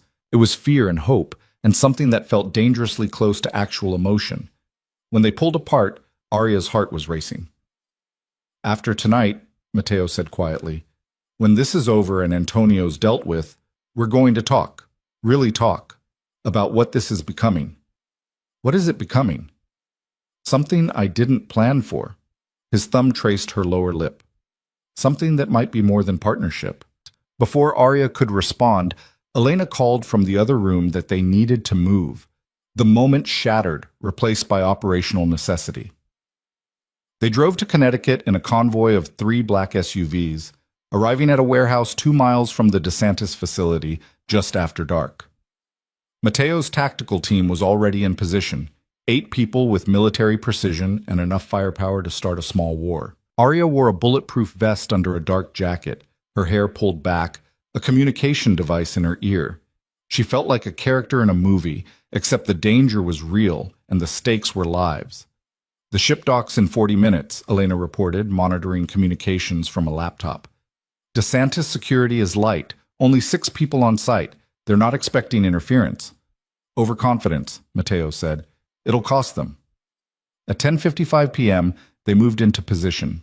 Arya stayed close to Mateo, her pulse thundering in her ears, adrenaline making everything sharp and clear. They approached the facility from the water side, using shadows and shipping containers for cover. The DeSantis ship appeared exactly on schedule, a mid-sized cargo vessel that looked legitimate on the surface. It docked, and Arya watched through night vision binoculars as men began unloading containers. "Can you see inside the containers?" Mateo asked one of his operatives. "Thermal imaging shows bodies. Lots of them." The woman's voice was tight. "They're packed in there like cargo." Rage burned through Arya's chest. These were people, human beings treated like commodities. The first container opened, and women began stumbling out, pale, terrified, some barely conscious. Arya's hands clenched into fists. "Now," Mateo said quietly into his comm. His team moved with synchronized precision. Lights flooded the dock. Vehicles surrounded the facility. DeSantis security reached for weapons, but they were outnumbered and outgunned. "Don't move," Mateo's voice carried across the water. "You're surrounded. Release the women and surrender peacefully." For a moment, everything hung in balance. Then one of the DeSantis men made the mistake of drawing his gun. The firefight lasted less than 2 minutes. When it was over, 3 DeSantis security personnel were wounded, 2 were fleeing into the darkness, and 1 was dead. Mateo's team had taken control of the facility. "Secure the women," Mateo ordered. "Medical attention for anyone who needs it, and someone call the witnesses we arranged." Arya ran toward the shipping containers, switching to Russian as she approached the frightened women. "It's okay. You're safe now. We're here to help." The relief on their faces was immediate. They didn't know who Arya was or why she was there, but she spoke their language and her voice was gentle. Several of them collapsed into her arms, sobbing. "How many of you are there?" Arya asked in Russian. 42, one woman said, her voice shaking. "We were told we'd have jobs in America, good jobs, but they locked us in containers, wouldn't let us out, said we belonged to them now." Trafficking, exactly as Elena had reported.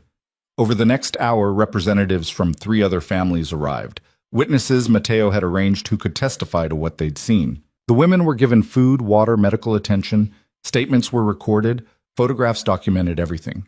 By 2 a.m., the evidence was overwhelming and undeniable. Antonio DeSantis had been trafficking human beings through his shipping operations, and Arya Vitale, née Moretti, had helped expose it. The emergency council meeting convened at noon the next day in a private estate outside the city. Arya walked into the room beside Mateo, her head high, her spine straight, wearing a navy suit that said professional and a wedding ring that said protected. The 5 family heads sat in a semicircle, older men with power carved into their faces and blood on their hands. Leon Moretti was among them, his expression unreadable when his eyes landed on Arya. Antonio DeSantis sat to his right, confident and dismissive, until Mateo began presenting evidence. The photographs of women in shipping containers, the financial records showing payments from trafficking networks, the testimony from victims recorded and translated, the communications intercepted between Antonio and his buyers. Each piece of evidence landed like a hammer blow. The other family heads' expressions transformed from skeptical to horrified to furious. When Mateo finished, the room was silent. "These allegations are fabricated," Antonio said, but his voice lacked conviction. "Vitale is trying to destroy my family because he stole my intended bride." "I was never yours," Arya said, speaking for the first time. Every eye in the room turned to her. "You tried to buy me through a contract I never signed. When I chose my own husband, you retaliated with lawsuits and threats. But this," she gestured to the evidence, "this isn't about me. This is about 42 women you were selling like cargo. Women I spoke to myself last night. Women who confirmed everything in these documents." "You have no authority here," Antonio spat. "You're Leon's bastard daughter playing at being important." "She's my wife," Mateo said coldly, "which gives her more authority than you're about to have." One of the other family heads, Vincent Russo, who controlled the restaurant and hospitality sectors, stood. I've seen enough. Trafficking is a line we don't cross. It brings federal attention, destroys legitimate operations, and violates every principle we operate under. I agree, said another head. This evidence is conclusive. Antonio's face went white. You can't possibly. Silence. The voice belonged to the fifth family head, an older woman named Margaret Chen, who controlled the gambling operations. She'd been quiet throughout the presentation, but her word carried the most weight. The evidence is clear. Antonio DeSantis, you have violated council rules and endangered all our operations with your recklessness. The vote, Vincent said formally. All in favor of exile and asset seizure? 4 hands rose.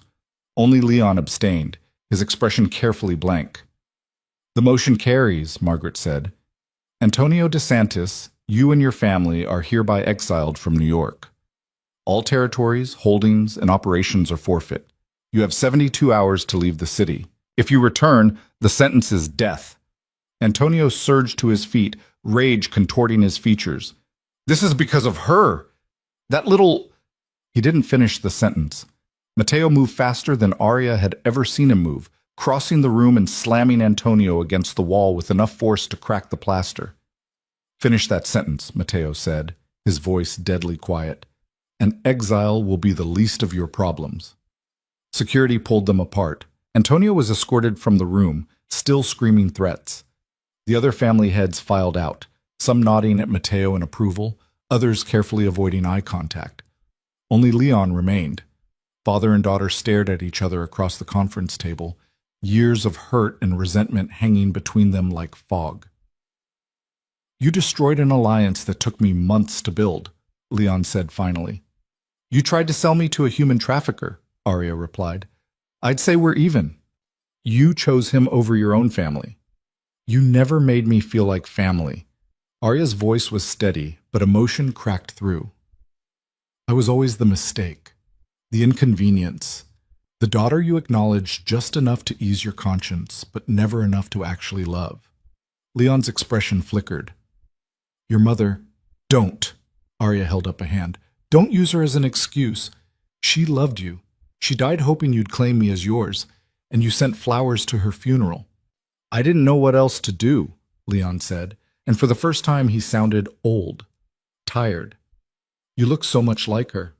Being around you hurt. So you made sure I hurt too. Arya's eyes burned. I needed a father.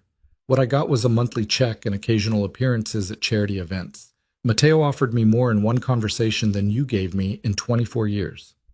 Leon was silent for a long moment, then quietly, I'm sorry. The words she'd waited her entire life to hear. They should have felt like victory. Instead, they just felt sad. I know, Arya said, but it doesn't change anything.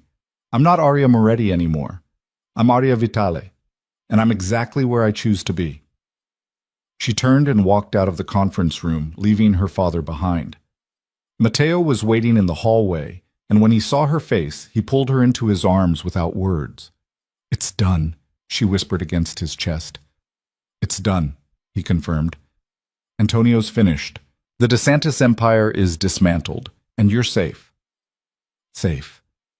The word felt foreign and wonderful. They drove back to the city in silence, Arya's head resting on Matteo's shoulder, exhaustion finally catching up with her. She'd faced her father, destroyed a trafficking operation, and helped exile a crime family. In 1 week of marriage, she'd transformed from invisible daughter to powerful wife. The woman who'd stood alone at charity galas no longer existed. In her place was someone new, someone stronger, someone who'd learned that queens weren't born into power. They seized it. The threat arrived 2 days after Antonio's exile, delivered to the penthouse in an unmarked envelope that made it past security because it looked like ordinary mail. Inside was a single photograph, Arya leaving the women's shelter in Brooklyn, the one she volunteered at under a fake name, and a message written in Luca's handwriting. Exile doesn't mean forgiveness. You took everything from me, I'll take everything from you. Matteo's face went pale when he saw it, then darkened to something murderous. He knows about the shelter. How? Arya's hands were steady, but her pulse hammered against her ribs. I've been so careful. Different name, no connections to the Vitale or Moretti families. He's had people watching you for months, probably since your father first negotiated the marriage arrangement. Matteo was already on the phone, barking orders to his security team. I want protection on that shelter immediately. Every woman there gets relocated to safe houses until this is resolved. And find out where Luca is. Now. Elena arrived within the hour, her expression grim. We have a problem. Luca didn't leave with his father. Antonio flew to Sicily 2 days ago with most of the family, but Luca stayed behind. He's holed up in a warehouse in Queens with a dozen loyal men, and according to our sources, he's planning something. What kind of something? Arya asked. The violent kind. He's making calls to mercenaries, putting together a team. He's talking about sending a message that will make every family in the city remember what happens when you cross a DeSantis. Matteo's hands clenched into fists. He's going to attack the shelter. Or attack me, Arya said quietly.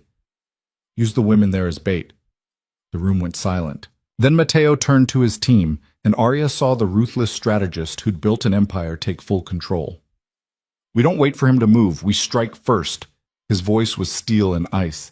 Elena, I need floor plans for that warehouse, entry points, security weaknesses. Get me a tactical team, the best we have. We're ending this tonight. Matteo, wait. Arya stepped forward. If you attack Luca directly, it looks like aggression. The council just voted to exile the DeSantis family. If you kill Luca now, some families might see it as overreach. I don't care what they see, Matteo said flatly. He threatened you. He threatened innocent women. He's planning violence. That ends tonight. I agree it ends tonight, but not with a raid that could turn into a bloodbath. Arya's mind raced through possibilities, strategies, ways to neutralize Luca without creating more problems. What if we give him what he wants? Everyone stared at her. Explain, Matteo said carefully. Luca wants revenge.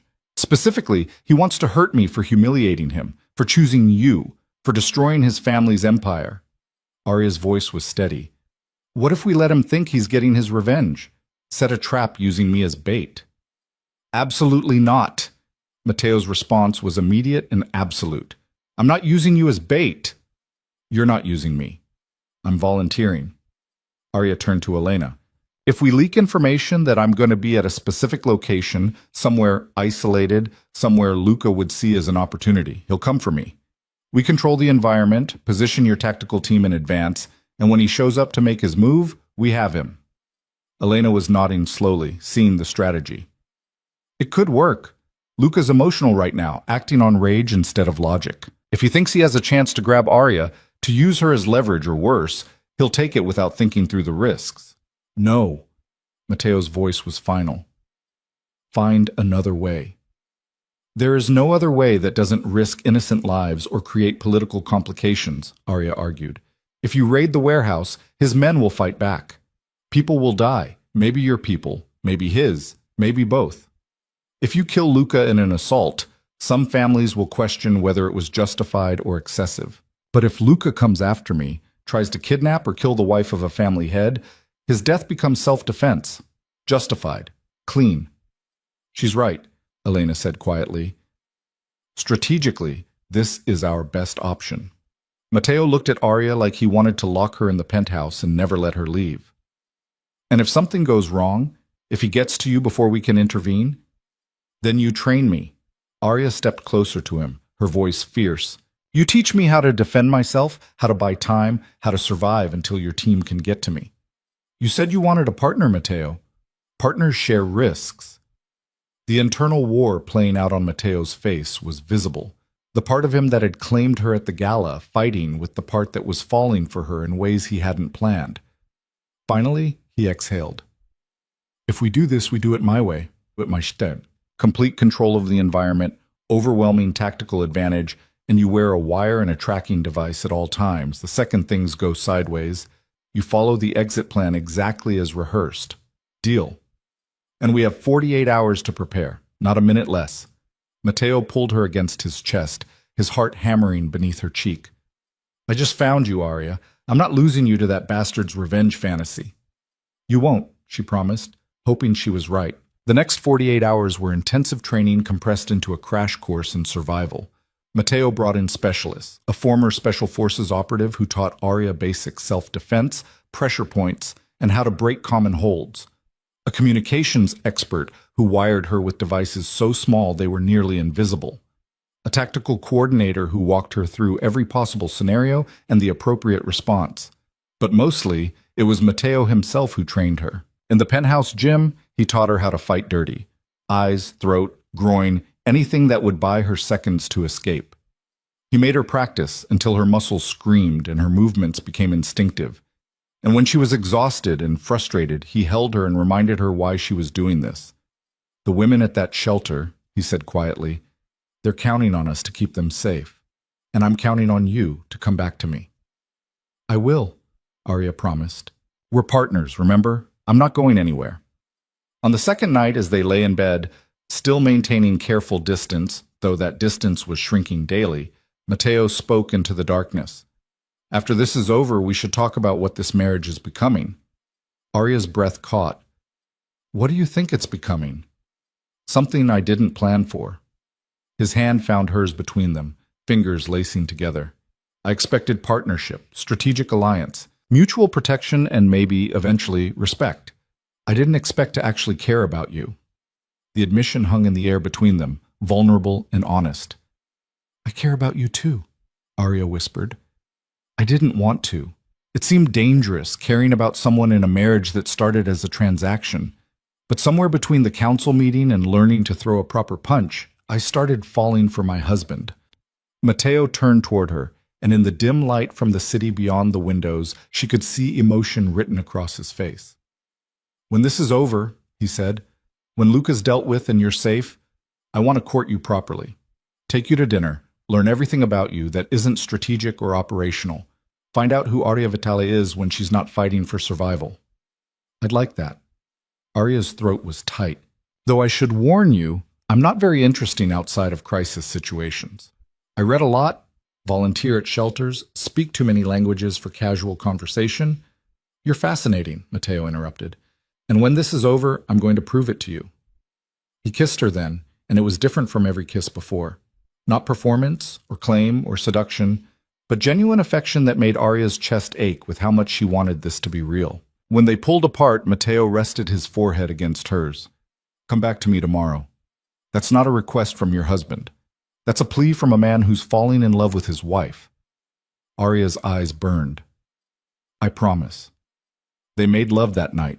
Finally, inevitably, with a desperation born of knowing that tomorrow might change everything. And it was nothing like Arya had imagined.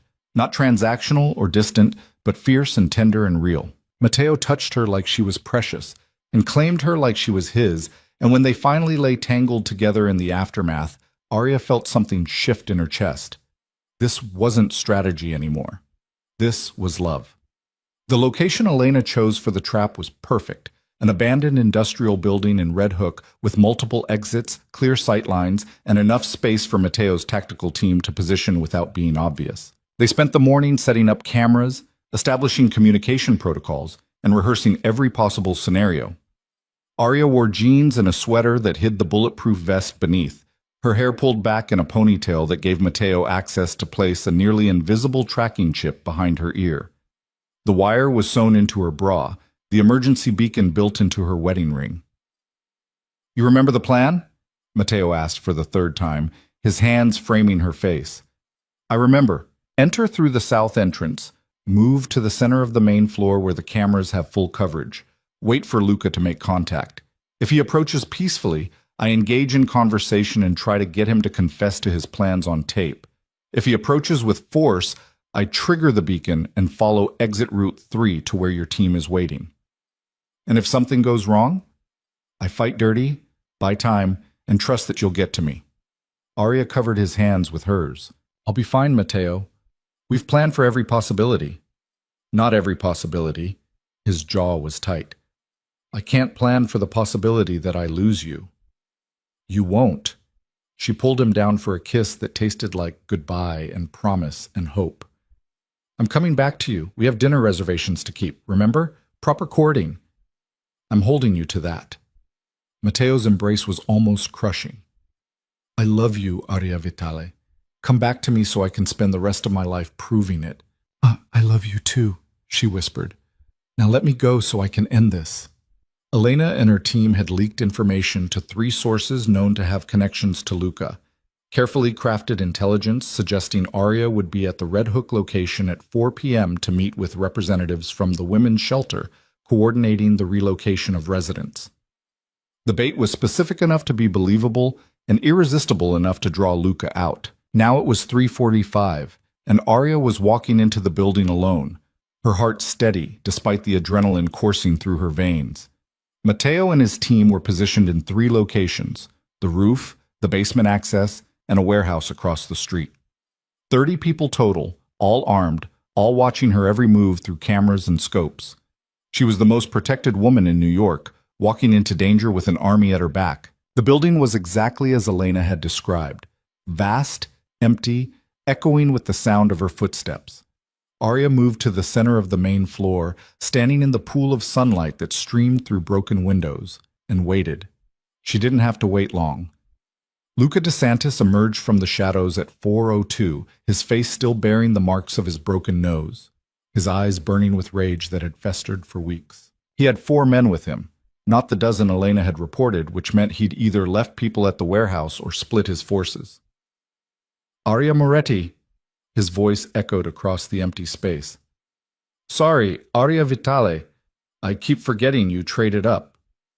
Luca. Arya kept her voice steady, her posture relaxed despite every instinct screaming at her to run. I'm surprised to see you. I thought you'd left the city with your father. And missed the chance to say goodbye? Luca smiled, and it was the smile of a predator. We have unfinished business, you and I. We never had business. My father made arrangements without my consent. I chose differently. That's not unfinished. It's finished. Over. Over? Luca laughed, and the sound was ugly. You destroyed my family. My father's in exile because of you. Our territories are gone. Our operations dismantled. And you think it's just over? I think you destroyed your own family by trafficking human beings. Arya's voice was hard. I just made sure everyone knew about it. Luca's expression turned murderous. You self-righteous little... He stopped himself, visibly controlling his rage. I offered you everything. Marriage, power, protection. And you chose that Vitale bastard who only wanted you to destroy us. Matteo offered me partnership. You were offering ownership. There's a difference. There's no difference in our world, Luca shouted, his control slipping. Women are leverage. Assets. You should have been grateful I wanted you at all, considering what you are. A crime lord's mistake, a woman with no real value except what family she connects to. The words should have hurt. A month ago, they would have destroyed her.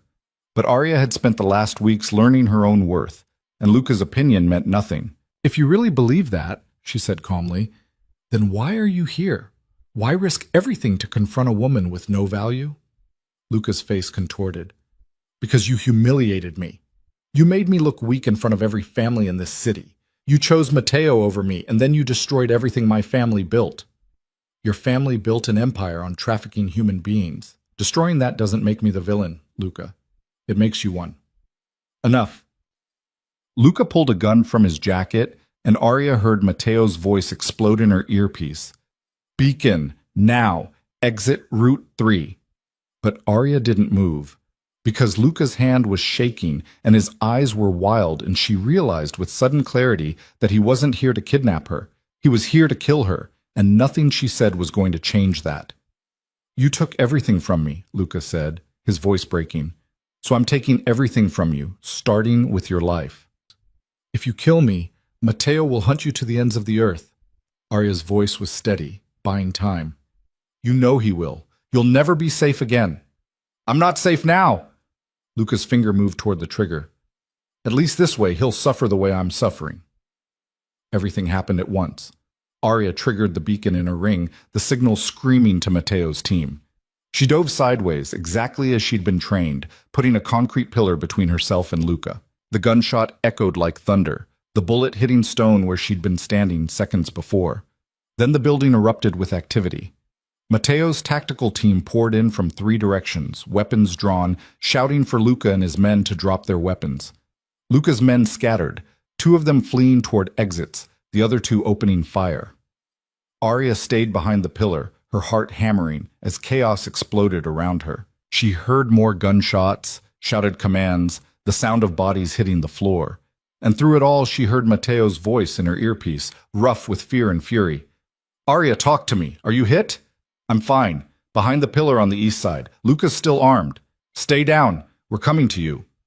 The firefight lasted maybe 90 seconds, but it felt like hours. When silence finally fell, Arya cautiously peered around the pillar and saw Luca on his knees, surrounded by Mateo's team, his gun on the floor and his hands raised. His men were either fleeing or subdued.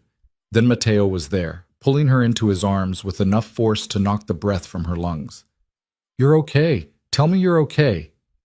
"I'm okay." Arya's hands fisted in his jacket.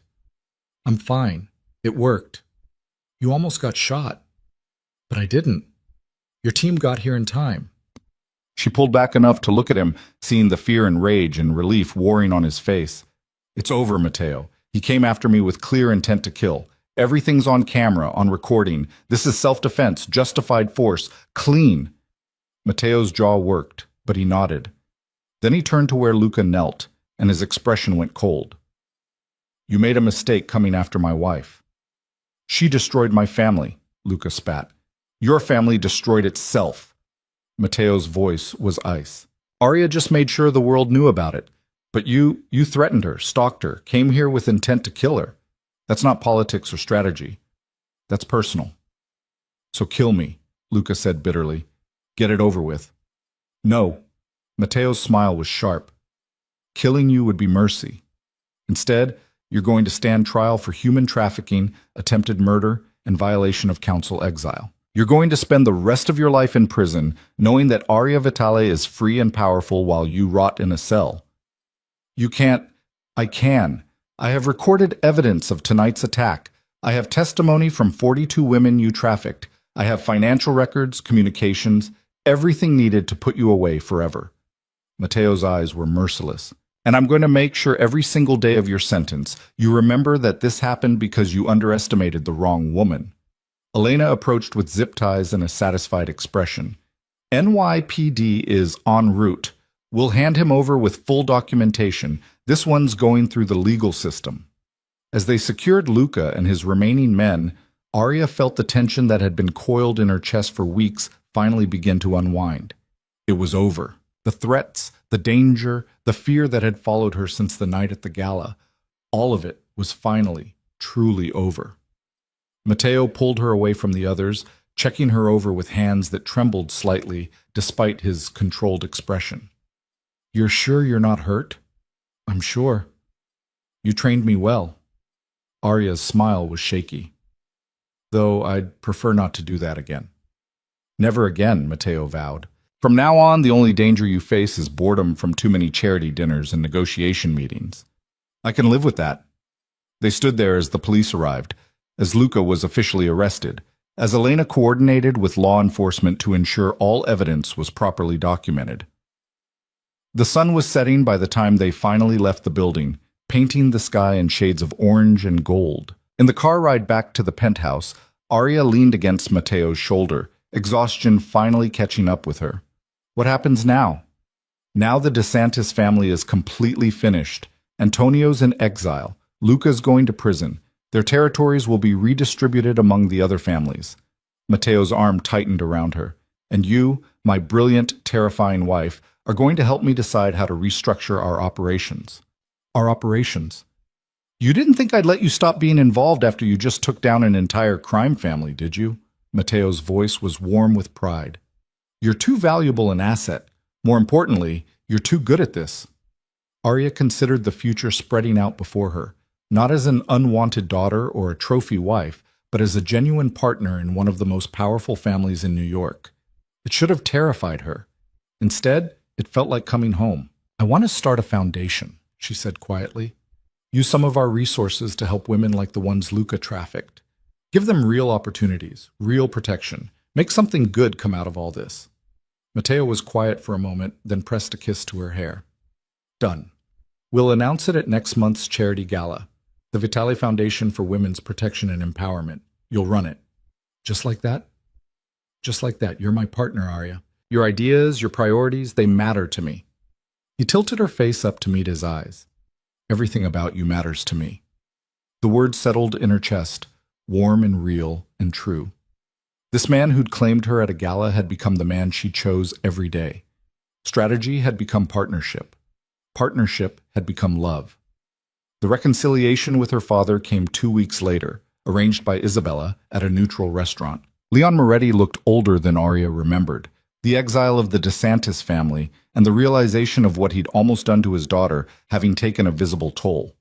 They sat across from each other in a private dining room, the silence heavy with years of hurt. "I'm sorry," Leon said finally. "I've said it before, but I need to say it again. I'm sorry for how I treated you, for making you feel less than, for trying to control your future without considering what you wanted." "Well, why?" Arya asked. "Why couldn't you just love me? I was your daughter. I didn't choose how I was born." "Because loving you meant accepting what I'd done to your mother, the promises I broke, the life I denied her." Leon's eyes were wet. "She wanted me to leave the family, build something legitimate with her and you. I chose power over her, and when she died, the guilt almost killed me.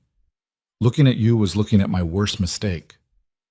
"I wasn't the mistake," Arya said quietly. "Your choices were." "I know," Leon's voice cracked. "And I can't undo the years of damage, but I want to try to be better, to be the father I should have been from the beginning." Arya studied the man across from her, powerful, wealthy, connected, but ultimately alone with his regrets. She could hold on to the anger, let it define their relationship forever. Or she could choose differently. "I can't forget what happened," she said carefully. "I can't pretend the years of neglect and rejection didn't hurt, but I'm willing to try moving forward, slowly, with clear boundaries. I'll take what I can get." Leon's relief was palpable. "And Arya? Matteo Vitale is a good man, better than I gave him credit for. He sees you the way I should have seen you from the beginning." "He does," Arya agreed. "He gave me everything you never did: partnership, respect, protection. He made me powerful instead of invisible. Then I'm glad you chose him." Leon reached across the table, and after a moment's hesitation, Arya took his hand. "I lost years with you because of my pride and guilt. I don't want to lose whatever time we have left." It wasn't perfect reconciliation. It wouldn't erase the damage or heal the wounds overnight, but it was a beginning, a tentative bridge across years of silence. When Arya left the restaurant, Matteo was waiting outside, leaning against his car, with the kind of casual elegance that still made her heart skip. "How did it go?" he asked. "Better than expected. We have a long way to go, but it's a start." Arya slipped into his arms, breathing in the scent of him. "Thank you for giving me the choice to meet him." "You always have choices with me, Arya. That's what partnership means." 6 months later, Arya stood in the ballroom of the same hotel where Matteo had first claimed her, but everything had changed. She wore a crimson gown that had been custom-made, her hair swept up in a style that said powerful instead of pretty, and a diamond necklace that had belonged to Matteo's mother. On her arm was the wedding band that matched Matteo's, and at her side was the man who'd transformed her from invisible to invaluable. The Vitale Foundation's inaugural gala was packed with every influential family in New York. The women from the trafficking rescue, those who'd chosen to stay in the city, sat at a table of honor, now employed by the foundation as counselors and advocates. Isabella was there with Marcus, both having found a cautious peace with their father after months of family therapy. Even Leon attended, keeping a respectful distance but present nonetheless. But the most satisfying moment came when Arya took the stage to announce the Foundation's first major initiative, a partnership with federal authorities to identify and shut down human trafficking operations throughout the Northeast. As she spoke about protecting the vulnerable and empowering survivors, she caught sight of several crime family heads shifting uncomfortably in their seats. The message was clear. The Vitale family, under Arya's influence, would no longer tolerate certain operations, and anyone who tried would find themselves facing the same fate as Antonio and Luca DeSantis. When she finished her speech, the applause was thunderous. Matteo met her at the base of the stage, pulling her into a kiss that was possessive and proud and loving all at once. "You were magnificent," he murmured against her lips. We were magnificent, she corrected. This is our work, our foundation, our power being used for something good. Our everything, Matteo agreed, and the words held the weight of truth. Later that night, after the last guest had departed and they'd returned to the penthouse that was finally, truly home, Arya stood at the window overlooking the city. Matteo came up behind her, wrapping his arms around her waist. "What are you thinking about?" he asked. "About how different my life is now. 6 months ago, I was standing alone at a gala, being cornered by married men, tolerated by my father, and invisible to everyone who mattered." She leaned back against his chest. "Now I'm running a foundation, partnering with you on strategy, and powerful in my own right." "You were always powerful," Matteo said. "I just gave you the platform to show it." "You gave me more than that. You gave me choice, agency, a place where I'm not just tolerated. I'm essential." Arya turned in his arms, looking up at the man who'd changed everything. "You saved me." "No." Matteo's eyes were fierce and tender. "You saved yourself. I just recognized what everyone else was too blind to see, that you were always a queen. You just needed a kingdom." "I don't need a kingdom," Arya said quietly. "I just need you. You have me. Today, tomorrow, always." Matteo kissed her, and it tasted like promise and forever. My wife, my partner, my queen. Arya Vitale, no longer Moretti, no longer the unwanted daughter, smiled against his lips. She'd gone from invisible to invaluable, from prey to predator, from pawn to power. The girl who'd stood alone beneath crystal chandeliers no longer existed.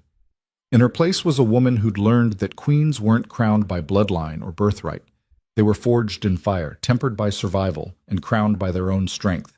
Matteo had claimed her that night on the dance floor. But what he'd truly done was awaken something that had always been there, a woman who didn't need saving, just the opportunity to save herself.